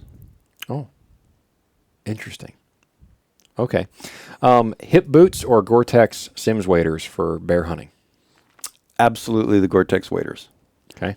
I think I kind of started it, honestly. Really? Yeah. I've been doing it a long time. I got tired of having a soggy butt. Yeah. And I don't care. The rain pants, the hip boots, the combination. I've tried it all. Wearing bibs over the hip boots? Yeah, I've tried it all. There was no way to avoid it until the Gore-Tex waders. Now, here's one that only the OGs are going to get. Arctic Oven or Barney's Bomb Shelter? For where? Brown bears on the peninsula. Bomb shelter. Really? Oh, yeah. I had in a storm, I had an Arctic Oven, which I love in the right environment. Sure. Great tents. Now, granted, this was 25 years ago. I tried one down there. Yep. It rained so hard and blew so hard that the inner liner got wet, and it was like tissue paper. It just sort of disintegrated. Wow. The seams and stuff. So, yeah, no bomb shelter. And then last one. Kuiu, Sitka, First Light, or other? For what? All the above. I have and use some of all of those plus other brands. That's the answer that we would give to. Yeah, it's the truth. Yeah. Yep, I use some of all of it. Yeah. Okay, well, last one. If you had to pick for yourself, this is you hunting, not guiding, sheep, brown bear, rest of your life. Only one or the other? Brown bear. Wow. Anything to add? I don't think so. Ford or Chevy? Yeah. Ford. Well, that would work well in my garage. All right. Well, Henry, it's been a real pleasure. Well, thank you, gentlemen. Yeah, I've enjoyed it immensely. Yeah. Been a real pleasure. Yeah. And if you'd like, we can put information for your website or an email contact if there's anybody out there that wants to contact you about a hunting opportunity. Sure. They could do that. We can put that in the podcast description. Okay. We can get your information after we're done here and give the folks a way to that sounds great. Get in touch with you if you'd like to talk with Henry about a potential hunting opportunity up here in Alaska. You've kind of got a 30,000-foot storied perspective of his career up here. And yeah, and then don't forget, for our listeners, this is coming out Monday this next week, I think. For us, we're about a week ahead on this one. Yeah, end of March time frame. But on April 18th, Mo and I will be putting on a bear baiting crash course class. We were going to call it a bear baiting blitz, but, political reasons. Down at Screaming Eagle Archery Shop on Romans Way here in Fairbanks. It's free to attend. We have beverages and, soft drinks and waters and things like that available. 4:30 on April 18th. And Mo and I are going to have hour and a half to 2 hour crash course on bear baiting. Any level of bear hunter is welcome, and you can meet up with other folks that bear bait. And if you're looking to learn, good place to meet other folks that have more experience that can point you in the right direction. We'll have some door prizes to give away as well, some Batum 907 products, some scents and lures that we use over the years as well. And you can get a glimpse into seeing why we're addicted to bear baiting too. So thanks for listening, and thanks for coming on, Henry. Well, thank you. Thank you, Dalton. Thank you, Mo. Yes, sir. I've enjoyed it very much. Yeah, we'll definitely do this again at some point. I'll look forward to it. Maybe next year at the end of the season, we can have you on and tell more stories. Right.